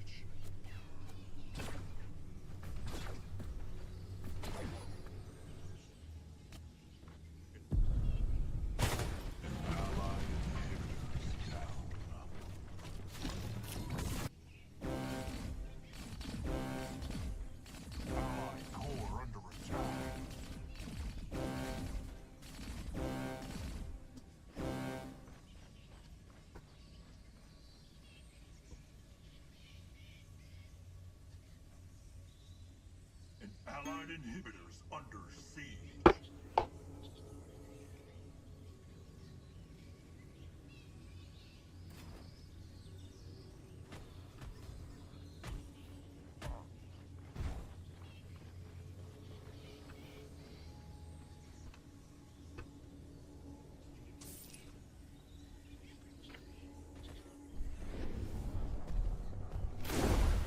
Allied inhibitors under attack.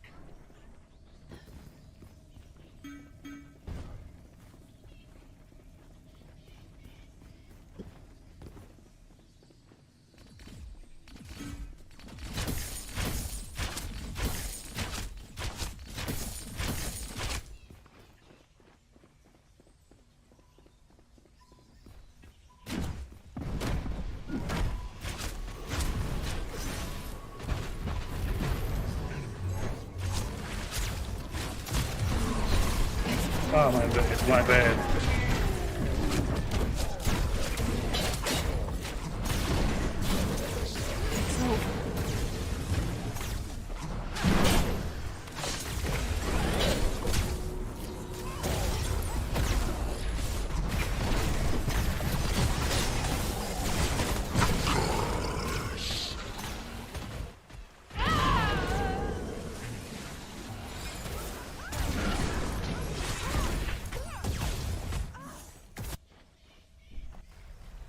Kill Belk.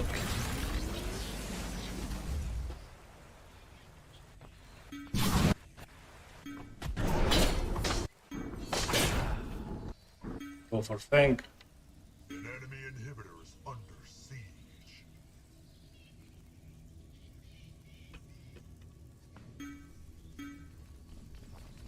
An enemy inhibitor is under siege. Enemy inhibitor deactivated.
advantage.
What a game, huh?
Almost. Time to resupply.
Okay, good game. What a game, man! Oh my god.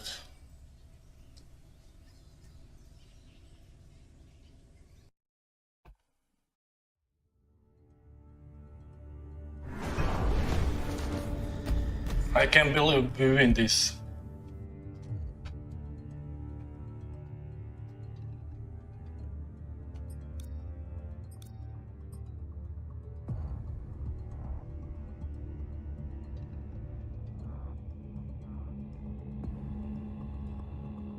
They can risk 37 assistant.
banger after banger after banger today, and I'm so excited to cast this today.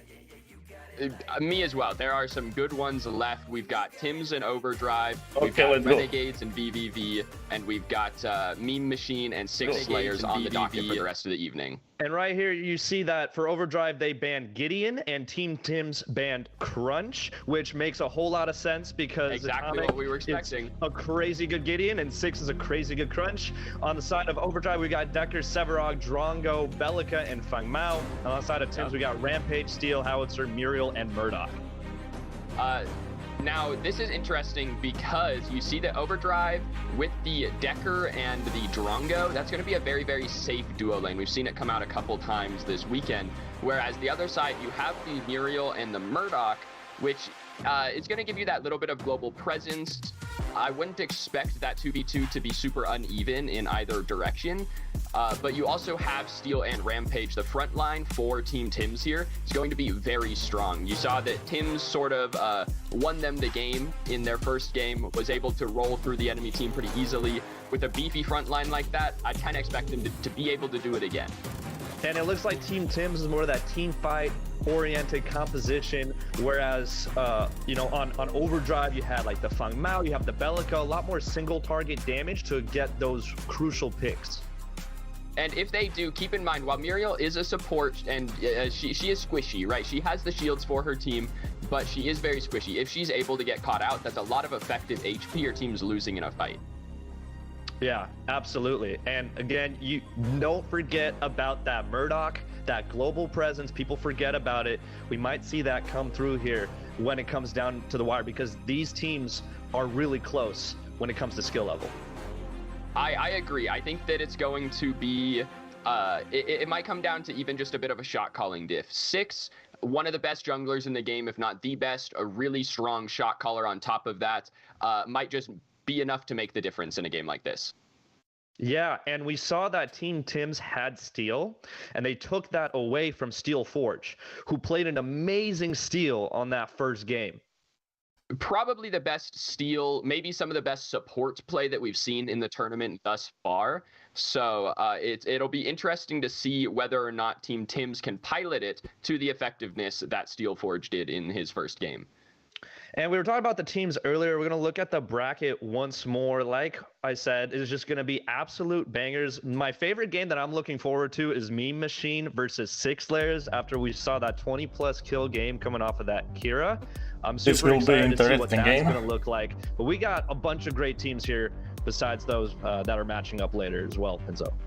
Yeah, I mean, in that VVV versus Renegades game, keep in mind, Renegades beat Wastelanders in round one. Wastelanders were sort of a favorite, maybe a top 2 team coming into this, and Renegades took a game off of them, which in a single elimination tournament, you know, dropped the Wastelanders from the game. So now, you know, you're looking at Renegades with that big upset under their belt, whether or not they can ride that momentum throughout the rest of this bracket. And this game that we're going to be looking at right now between Team Tim's and Team Overdrive, the winner of that will go on to play against Team 7 tomorrow. So that I can't even imagine, because all these teams have different kinds of play styles. Team 7 super duper aggressive, and we've yet to really see this kind of key play style coming out of these two teams that we're about to cast. So maybe we'll get to see exactly how they like to play this game. Yeah, again, in the first round, Team Tim's able to just really play through Black Tim's on that carry, able to just kind of get him rolling and get him through the game. We'll see if that works this game. If not, maybe we'll see if they have some more strats in the bag, maybe we'll see some of those come out as well. And Mournfall on the last game that he played did really well. On his, I'm really excited to see how he comes up here. I feel like he could be a very crucial wild card for Team Overdrive. Completely agree. Mournfall and Steel Forge looked really, really, really good in the duo lane in their first game. I'm really curious to see if they can replicate the success or if it was just a fluke. And the game's underway. So, I mean, Like, listen, we talked about this already a little bit. I just want to re-emphasize this. On the side of Team Tims, you got two big frontliners in Steel and Rampage, and on the other side in Overdrive, you got some crazy backline dive potential with the Fang Mao, with the Sevarog, and high target damage with the Bellica. We do. There's a lot of pick potential on the side of this Overdrive team, whereas this Tim's team with the Steel, Rampage, Muriel Ultimates, really strong front line, very beefy. I think man of the match will be Atomic. To play a little later into the game and get some more setup going Yesterday into those he played team fights, very around good. Fangtooth, level 6, 7, 10, 12 minutes when they're looking to really get cooking. Yeah, and what I'm looking at right now is just how these two teams are feeling themselves out. If we're going to see any cheeky level 1 strats, doesn't look like we're going to see that. Looks like it's just going to be a standard start for both these teams today. Yeah, you tend to get a lot of these stare downs. I think a lot of these guys, they look mean. They're all mean mugging each other, but in these early games, it's a little rare to see people really try something. Yeah, they're calling out each other's moms. It's just like elementary school playground all over again. Yeah, it's like bad lip reading, when the football guys are all asking each other's moms, like, what kind of soup they're having later. That's all everyone here before 2 minutes in a game. Campbell's chicken noodle, goated soup, #1 all time, can't even compete. Do you remember the Chef Boyardee commercials where the soup would, or the can would follow you out? Rolls 50 miles? Yeah. That's for me. That's what I'm on. I don't know if that's a soup. I don't think ravioli is a soup. I think we'll have to check with the analysts later on that. But this Murdoch is getting in some really good pokes against that Decker on the side of Team Overdrive. A big whiff on the stasis bomb, but we are seeing Jack having to back up here a little bit. Black Tims, like we mentioned, was really, really crucial in his last game, and we're going to see if he can pop off in this duel lane. He played very well in that game 1.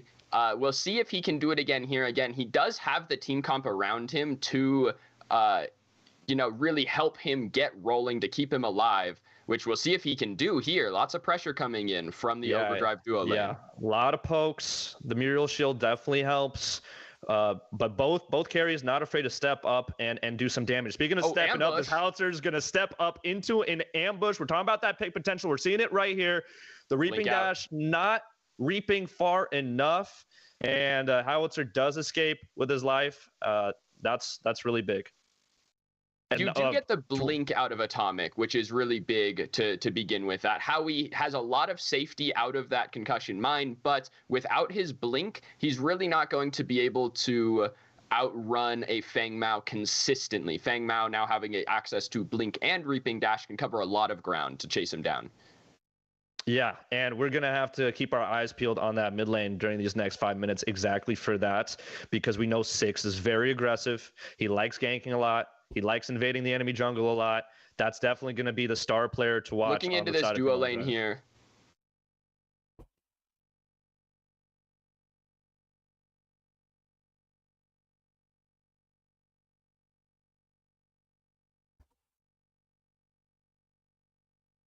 Atomic play mid lane, Howitzer. So we're taking a look here at the map. Everything is kind of still just waiting to see what happens. This Drongo, Mournfall likes to play on Drongo. We've seen him on the Murdoch in the past, but we have this Drongo as a counter.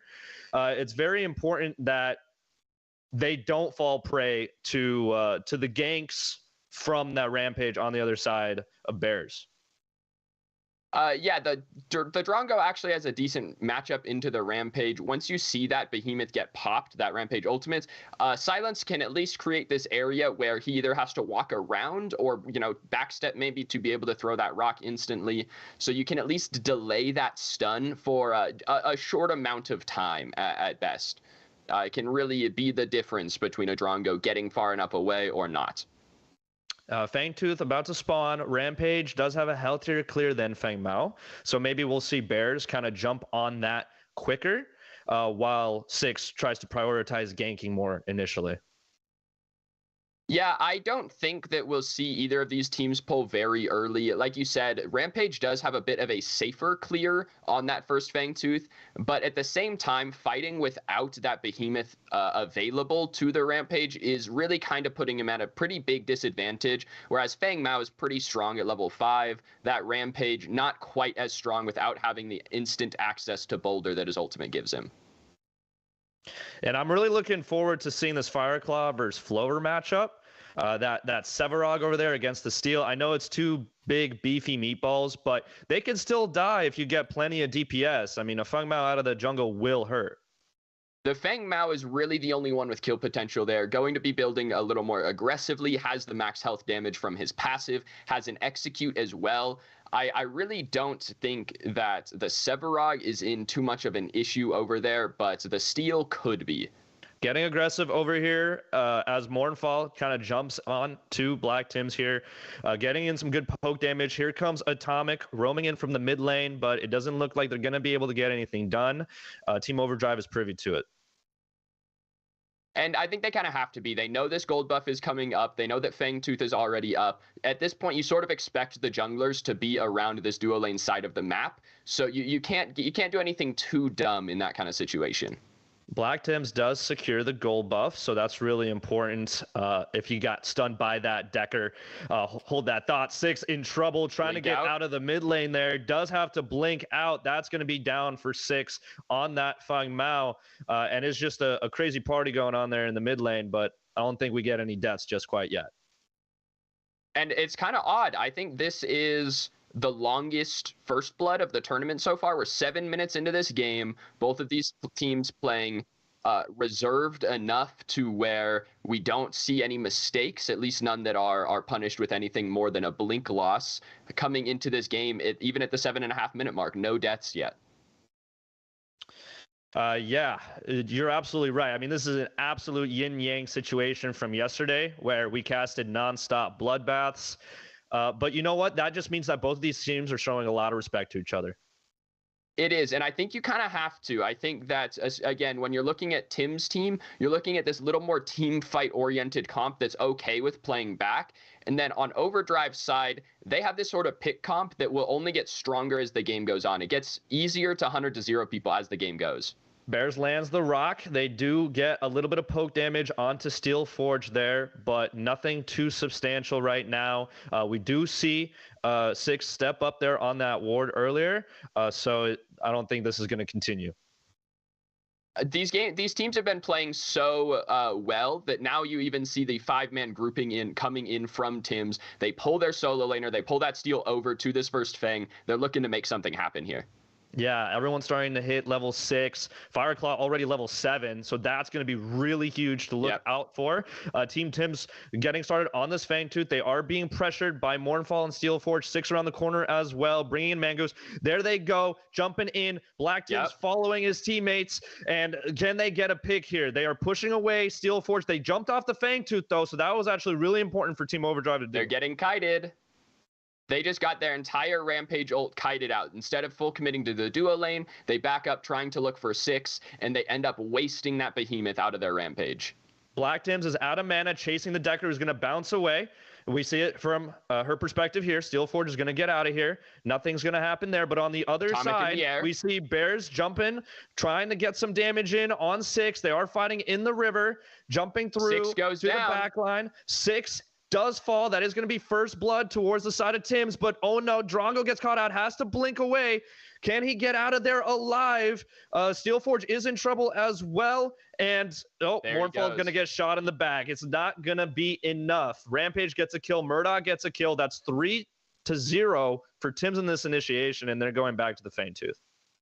What started off as a kind of scuffed engage, they wanted to pull this Fangtooth, but what they really wanted to do was fight Overdrive, right? When you have Shield Slam, you have Make It Rain out of your howitzer, you have Behemoth from Rampage, you really just want to pull that and make them fight you. And when Tim's tried to fight, Overdrive actually had a really good disengage. And then going back in, they do manage to kind of catch them on that re-engage from Overdrive and caught them a little bit off guard, I think. 3-0 for Tim's early in this game. Grab a Fangtooth on the way out. Back, they're going to spend up. that's a pretty nice lead to have this early in a game. And it seemed as though in that fight that Six was kind of on his own. You know, he went a little far into the back line. The rest of the team didn't quite follow. They were being pulled thin in multiple directions. And that kind of led Team Tims to take advantage of that team fight. Yeah, it did, but at the same time, this Fang Mao, he's going to have a little bit of a harder time with follow-up from his team. You really need, without the Sevarog there to engage in front of you, this Fang Mao is going to have to pick his battles very, very wisely if he wants to get value without dying. He's going to have to be smart about his engages. And this is Six we're talking about. I do have confidence in him for him to be able to pick those battles, but we'll have to see how he does the rest of the match. On board with Mangoose here. He is a little bit of a fan of this Bellica. We've seen him pick this multiple times. He's going to have to hit some really, really important seismic assaults because really, if he lands that seismic assault, that will allow the Decker to follow up with a stasis bomb. That will allow the Sevarog to follow up with a subjugate. And we really need to see those combos if they want to get picks. And speaking of getting picked, Mangoose gets a boulder to the back of the head, gets bounced back by Atomic. He's going to make it rain, and Mangoose just cannot escape. Just a really well-executed gank. One of the best into middle a laner. loop back from the howitzer. Just not much a Bellica is going to do in that situation when she has no blink available. Stasis bomb lands, containment fence goes down, backs against the wall for Tims, trying to backpedal his way out of there, down to 40% health, not dying quite yet. Yeah, Tims here, the kill potential from either of these duo lanes is fairly low. Once you have that Decker ult available, you can look to double stun people, keep them locked down. You do have a cage and a silence to stop someone from getting out super easily. But realistically, when you're staring down Muriel shields on the other side, I wouldn't expect this duo lane to be super kill heavy. Six is looking to see if that dual lane on the side of Tims does overextend, but decides to go back to farming instead. Yeah, this is going to be an interesting game because you pointed out the Bellica knockups, the Bellica stuns, and I do think she's going to have to hit some, but I also think that the composition she's playing against gives them to her a little bit. You have Rampage ultimate that makes him absolutely ginormous, kind of hard to miss a stun on a giant, whatever he is, fish or something like that. Yeah, plus, frogfish. He's a frog? Okay.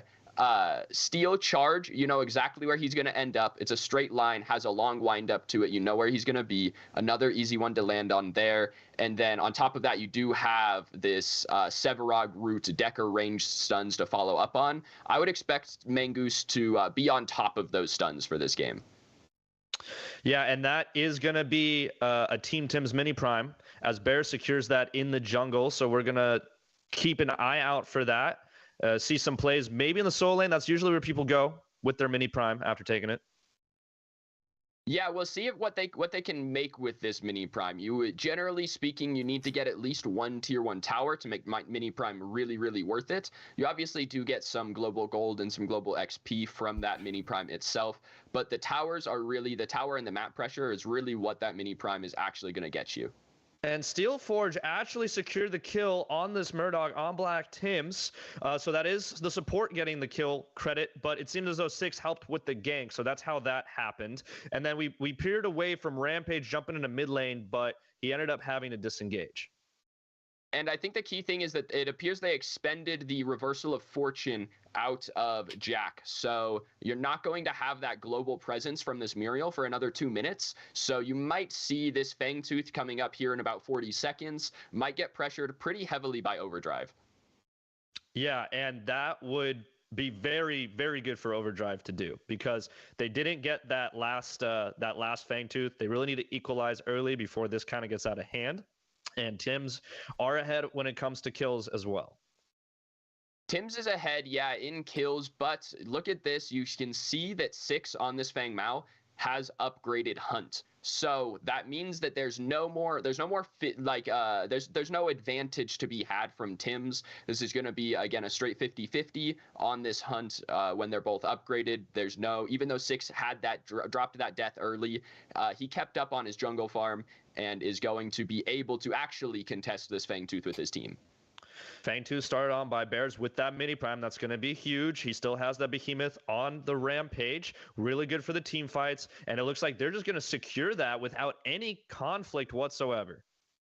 It just looks like Overdrive maybe mistimed a couple of backs. They just were not in a position to contest that if that was something they were even willing to look at. You see, they didn't pull Sevarog out of the solo lane. He's still just going to siege down, push that tier 1. They lost their tier 2 in duo, Tim's did. So you're looking at map pressure kind of swinging on each side, and Overdrive either okay with giving up Fangtooth or maybe made a bad call and lost it. Yeah, look for Flover to be pretty big here in the late game on that Sevarog. You do talk about Sevarog in the late game, and while he is strong late game, right now this 16-20 minute mark is when you want to start pulling that Sevarog out of that lane. You want to get him across the map while his stats, he's 2, 3, 4 levels up on most of this enemy team. That's when you really need to pull that Sevarog out of that solo lane and get him involved across the map. That's when those stats are most effective. It's when he has the most actual, statistical lead across the map. You need to pull him out and get him active. I love it when you talk nerdy to me. But since we're talking about pulling out of the map, I'm looking at the dual lane. They're out of the dual lane, going towards that mid lane, trying to see if there's anything going on. We see some aggressiveness coming out of Team Overdrive, but they're just going to back off. It's not uncommon to see these duo lanes get pulled out of duo around this time. When Mini Prime starts to respawn here, it's not uncommon to see some lane swaps from duo. Getting that carry into mid lane can be really helpful for securing that second Mini Prime especially. So you might see them look for something like that if they're willing to rotate this Drongo and Decker. Keep in mind, Drongo and Decker, this Overdrive dual lane, they already got their tier 1. There's not much to be had over there. They might as well rotate them over here and look to secure another objective. Yeah, and Steelforge and Mournfall, they're going to be looking to get ahead with 6 for support. So if they can help 6 gank, then that is going to be an even easier method of picking off those members on Team Tims like we started off this game talking about. And that's exactly what we're seeing here right now. 6 has 3 buffs looking real scary. He's going to say hi to Steel, but he's going to back away, and they're posturing around this Fangtooth. As much as 6 wants to get active right here, you can see he has 1,300 gold in hand. He's really close to his next item. He doesn't really want to fight when he's that close to his power spike. He wants to go take his jungle. He wants to get that item online, and then he wants to go back in with that 2-item power spike, and then he'll look to be really, really strong. One thing that's really important to note is vision control. And you got to take a look at the wards, see where they're placed, and that's why you would have people running around that Fangtooth pick even when Fangtooth hasn't spawned yet. And you talk about vision control, but look at just the map control. Overdrive has taken tier 1 towers in both duo and solo lane, as 6 picks up a solo kill onto Tims in the solo lane. Now 6 has to get out. Fireclaw jumped on top of it. There's that Reaping Dash over the wall as the Boulder whiffs. Subjugate coming in from Flover to support 6. 6 is stuck between a rock and a steel, and he just cannot get out alive, unfortunately. Great stuff coming out of Fireclaw. The chase is on to Flover, but he's a Sevarog, so he's just going to shimmy up on and away.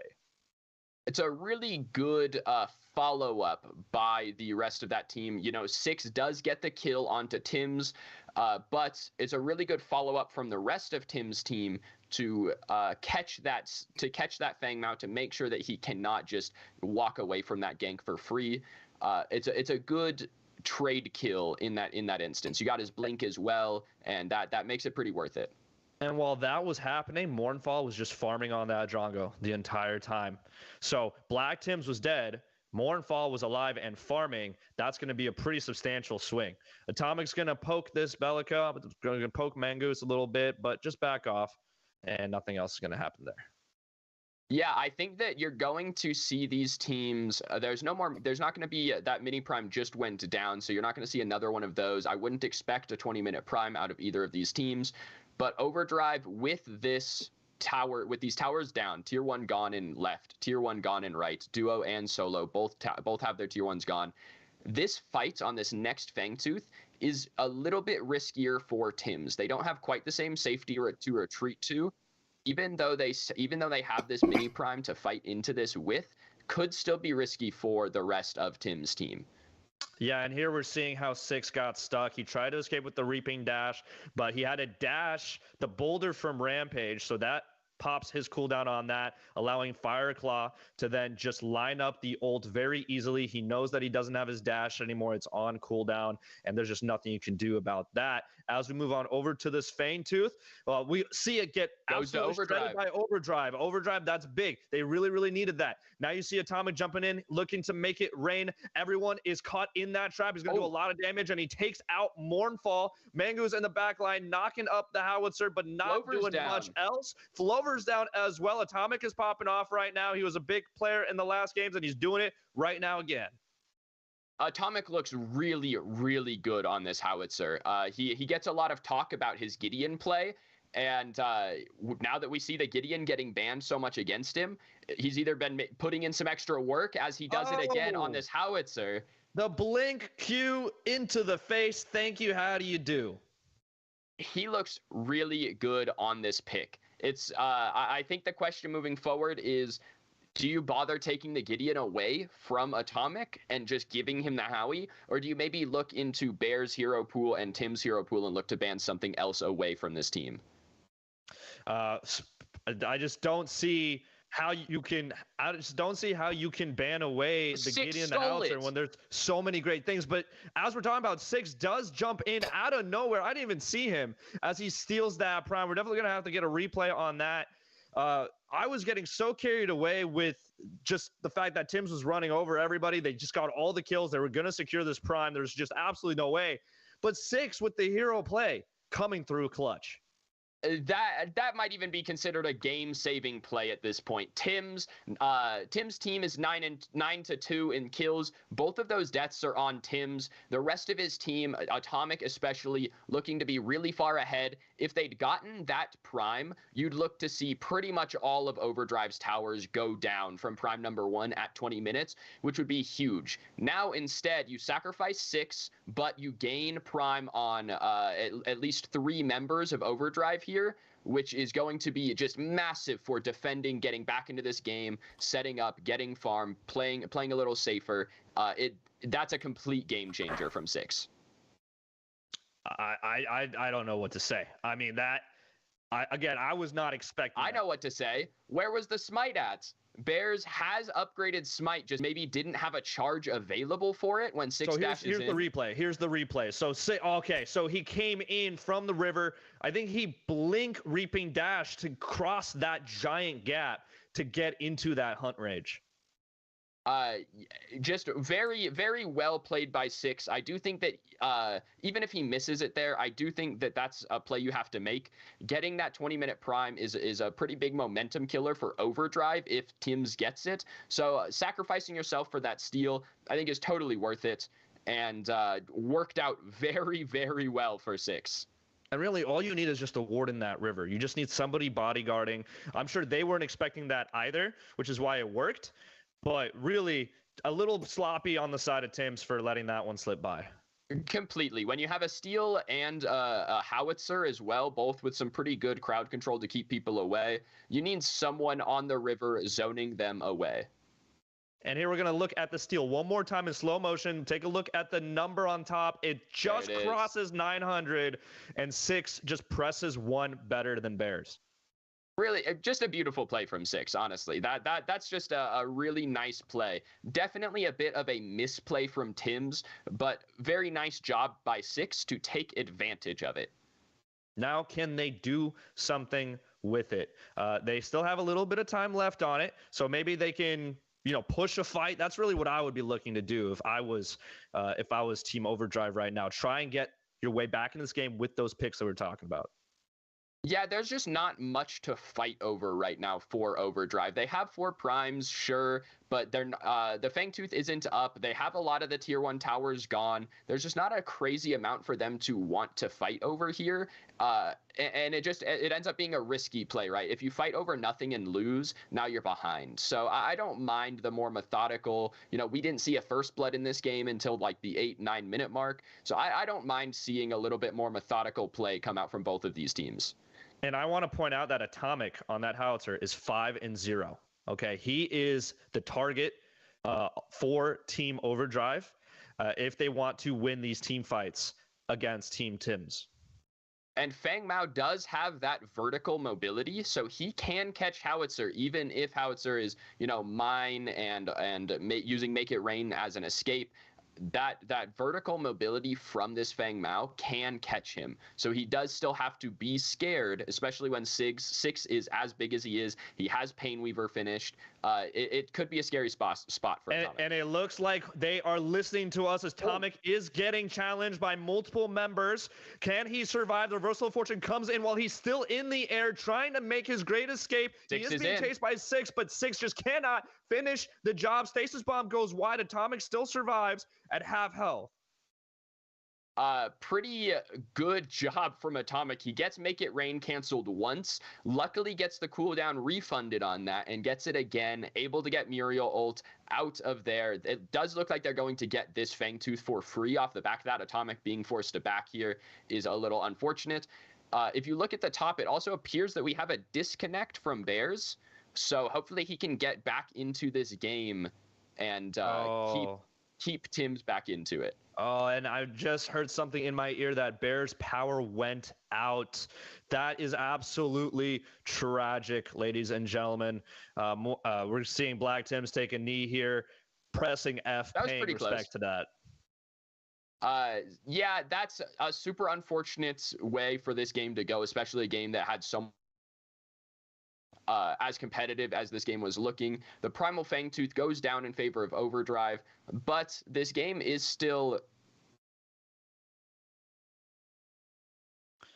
But this game is still close in the sense that Tims is far ahead when it comes to kills and when it comes to the gold. It's just really hard to win a 4v5, especially against a good coordinated team.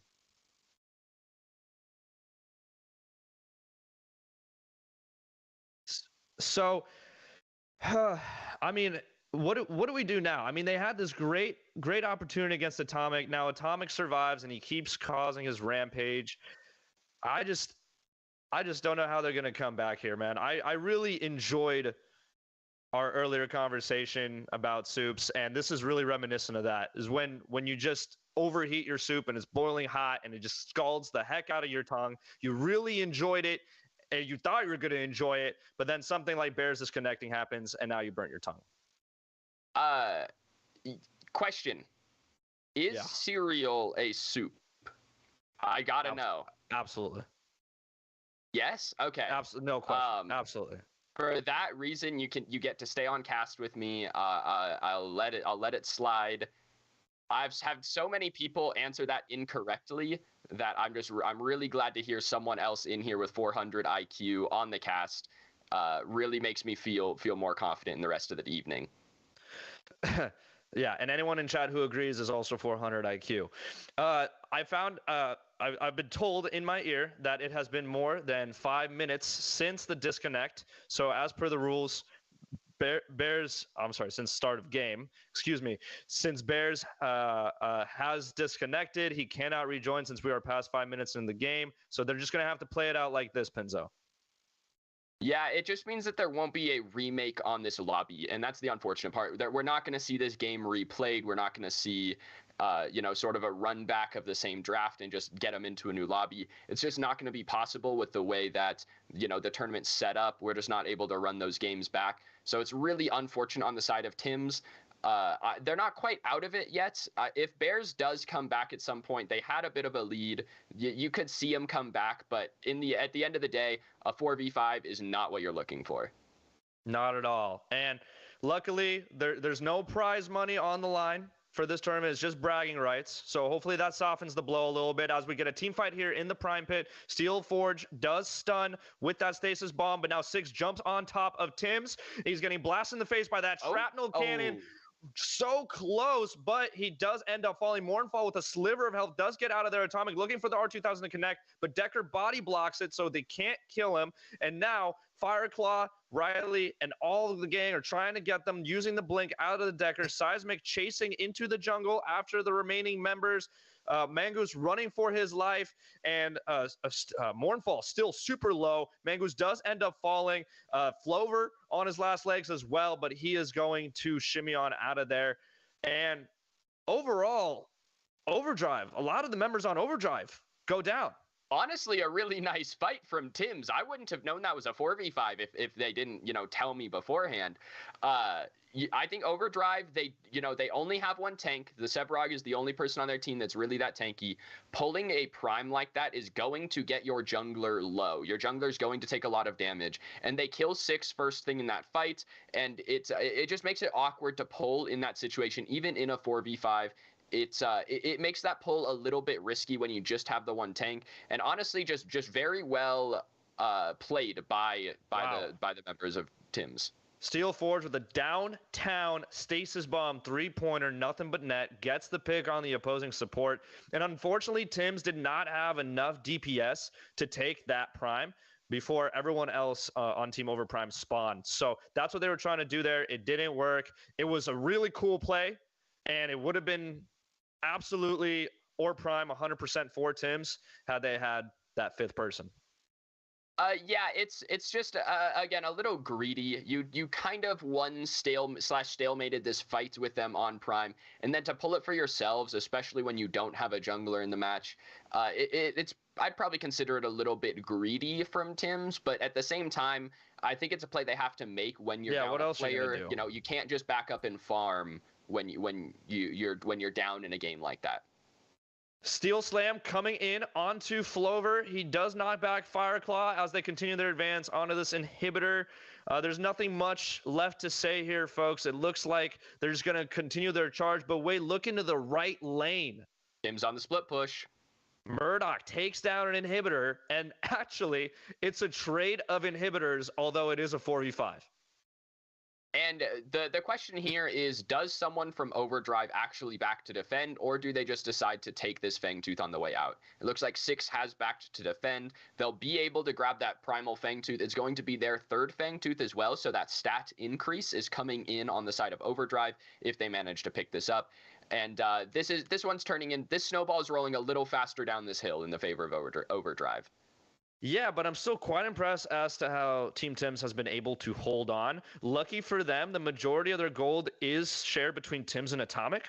Bears did not get too much gold on his own body, so that is a saving grace that they still have pretty decent itemization when it comes to that DPS, and they still have a front line of that steel on their roster. Here's a replay of the prime fight. You guys are seeing 6 challenging Tim's here as he blinks forward, super aggressive, doesn't get the kill onto Mournfall, and that was really the key. I think if Tim survives this fight, they are able to secure this prime. I completely agree, and I do think that Fireclaw on this steel has been a pretty quiet but very necessary player in this. He's been able to clean up a lot of kills. He's able to just stay alive so long with this tanky steel. He's able to do a lot in these fights. And we see the Primal Fangtooth go down on the side of Overdrive. Tims are contesting it. It seems as though Black Tims is just split pushing, trying to get another inhibitor while this is going down. 6 does see it. He's going to back for it while the rest of his team fights. Really good meta analysis there by 6 to see what's happening. Yeah, it's almost the only play you have. It turns your 4v5 into realistically more of a 3v4. And it's not bad. It forces someone to come back. They have to contest you unless you just want to get inhibitors for free. But at the same time, Tims isn't really looking for a 1v1 against the people that are going to back. He doesn't really want to 1v1 Sev. He definitely doesn't want to 1v1 6. It makes it a little awkward where he does want to force them back, but he doesn't actually want to take those fights. Oh, and it looks as though Bears finally manages to reconnect. He is back in this game, but goes down right away as he is significantly underleveled. So although he did reconnect, it's a little too late. I'm glad that he made it back. I wish that we could have paused for him, but with him back, there's a chance that now, inhibitors are even. There's one down on each side. Maybe you see Tims try and make a play if they can hold the base right now. They have to hold the base. Those respawn timers are looking long. 6 on the warpath here, trying to destroy this core and put this game to bed. Grab the pillows, grab the blankets. It's snooze time. GG, Team Overdrive are your winners this game. Very well played by Team Overdrive. Even from behind, it was a really nice job for them to stay in this match and to keep up. Not get too down on themselves, even though they're down 7-10 kills at some points in that match. Yeah, Team Tims played incredibly. I mean, if you just look at the replays, there's just so many amazing moments where Team Tims really came through. And taking a look at the scoreboard, I mean, Team Tims had the gold lead for a really long time, 8-0 on Atomic. He's huge, almost 400 CS as well. Has tainted. Okay, guys, now I go sleep. I'm tired. I will tomorrow stream semi-final and find out.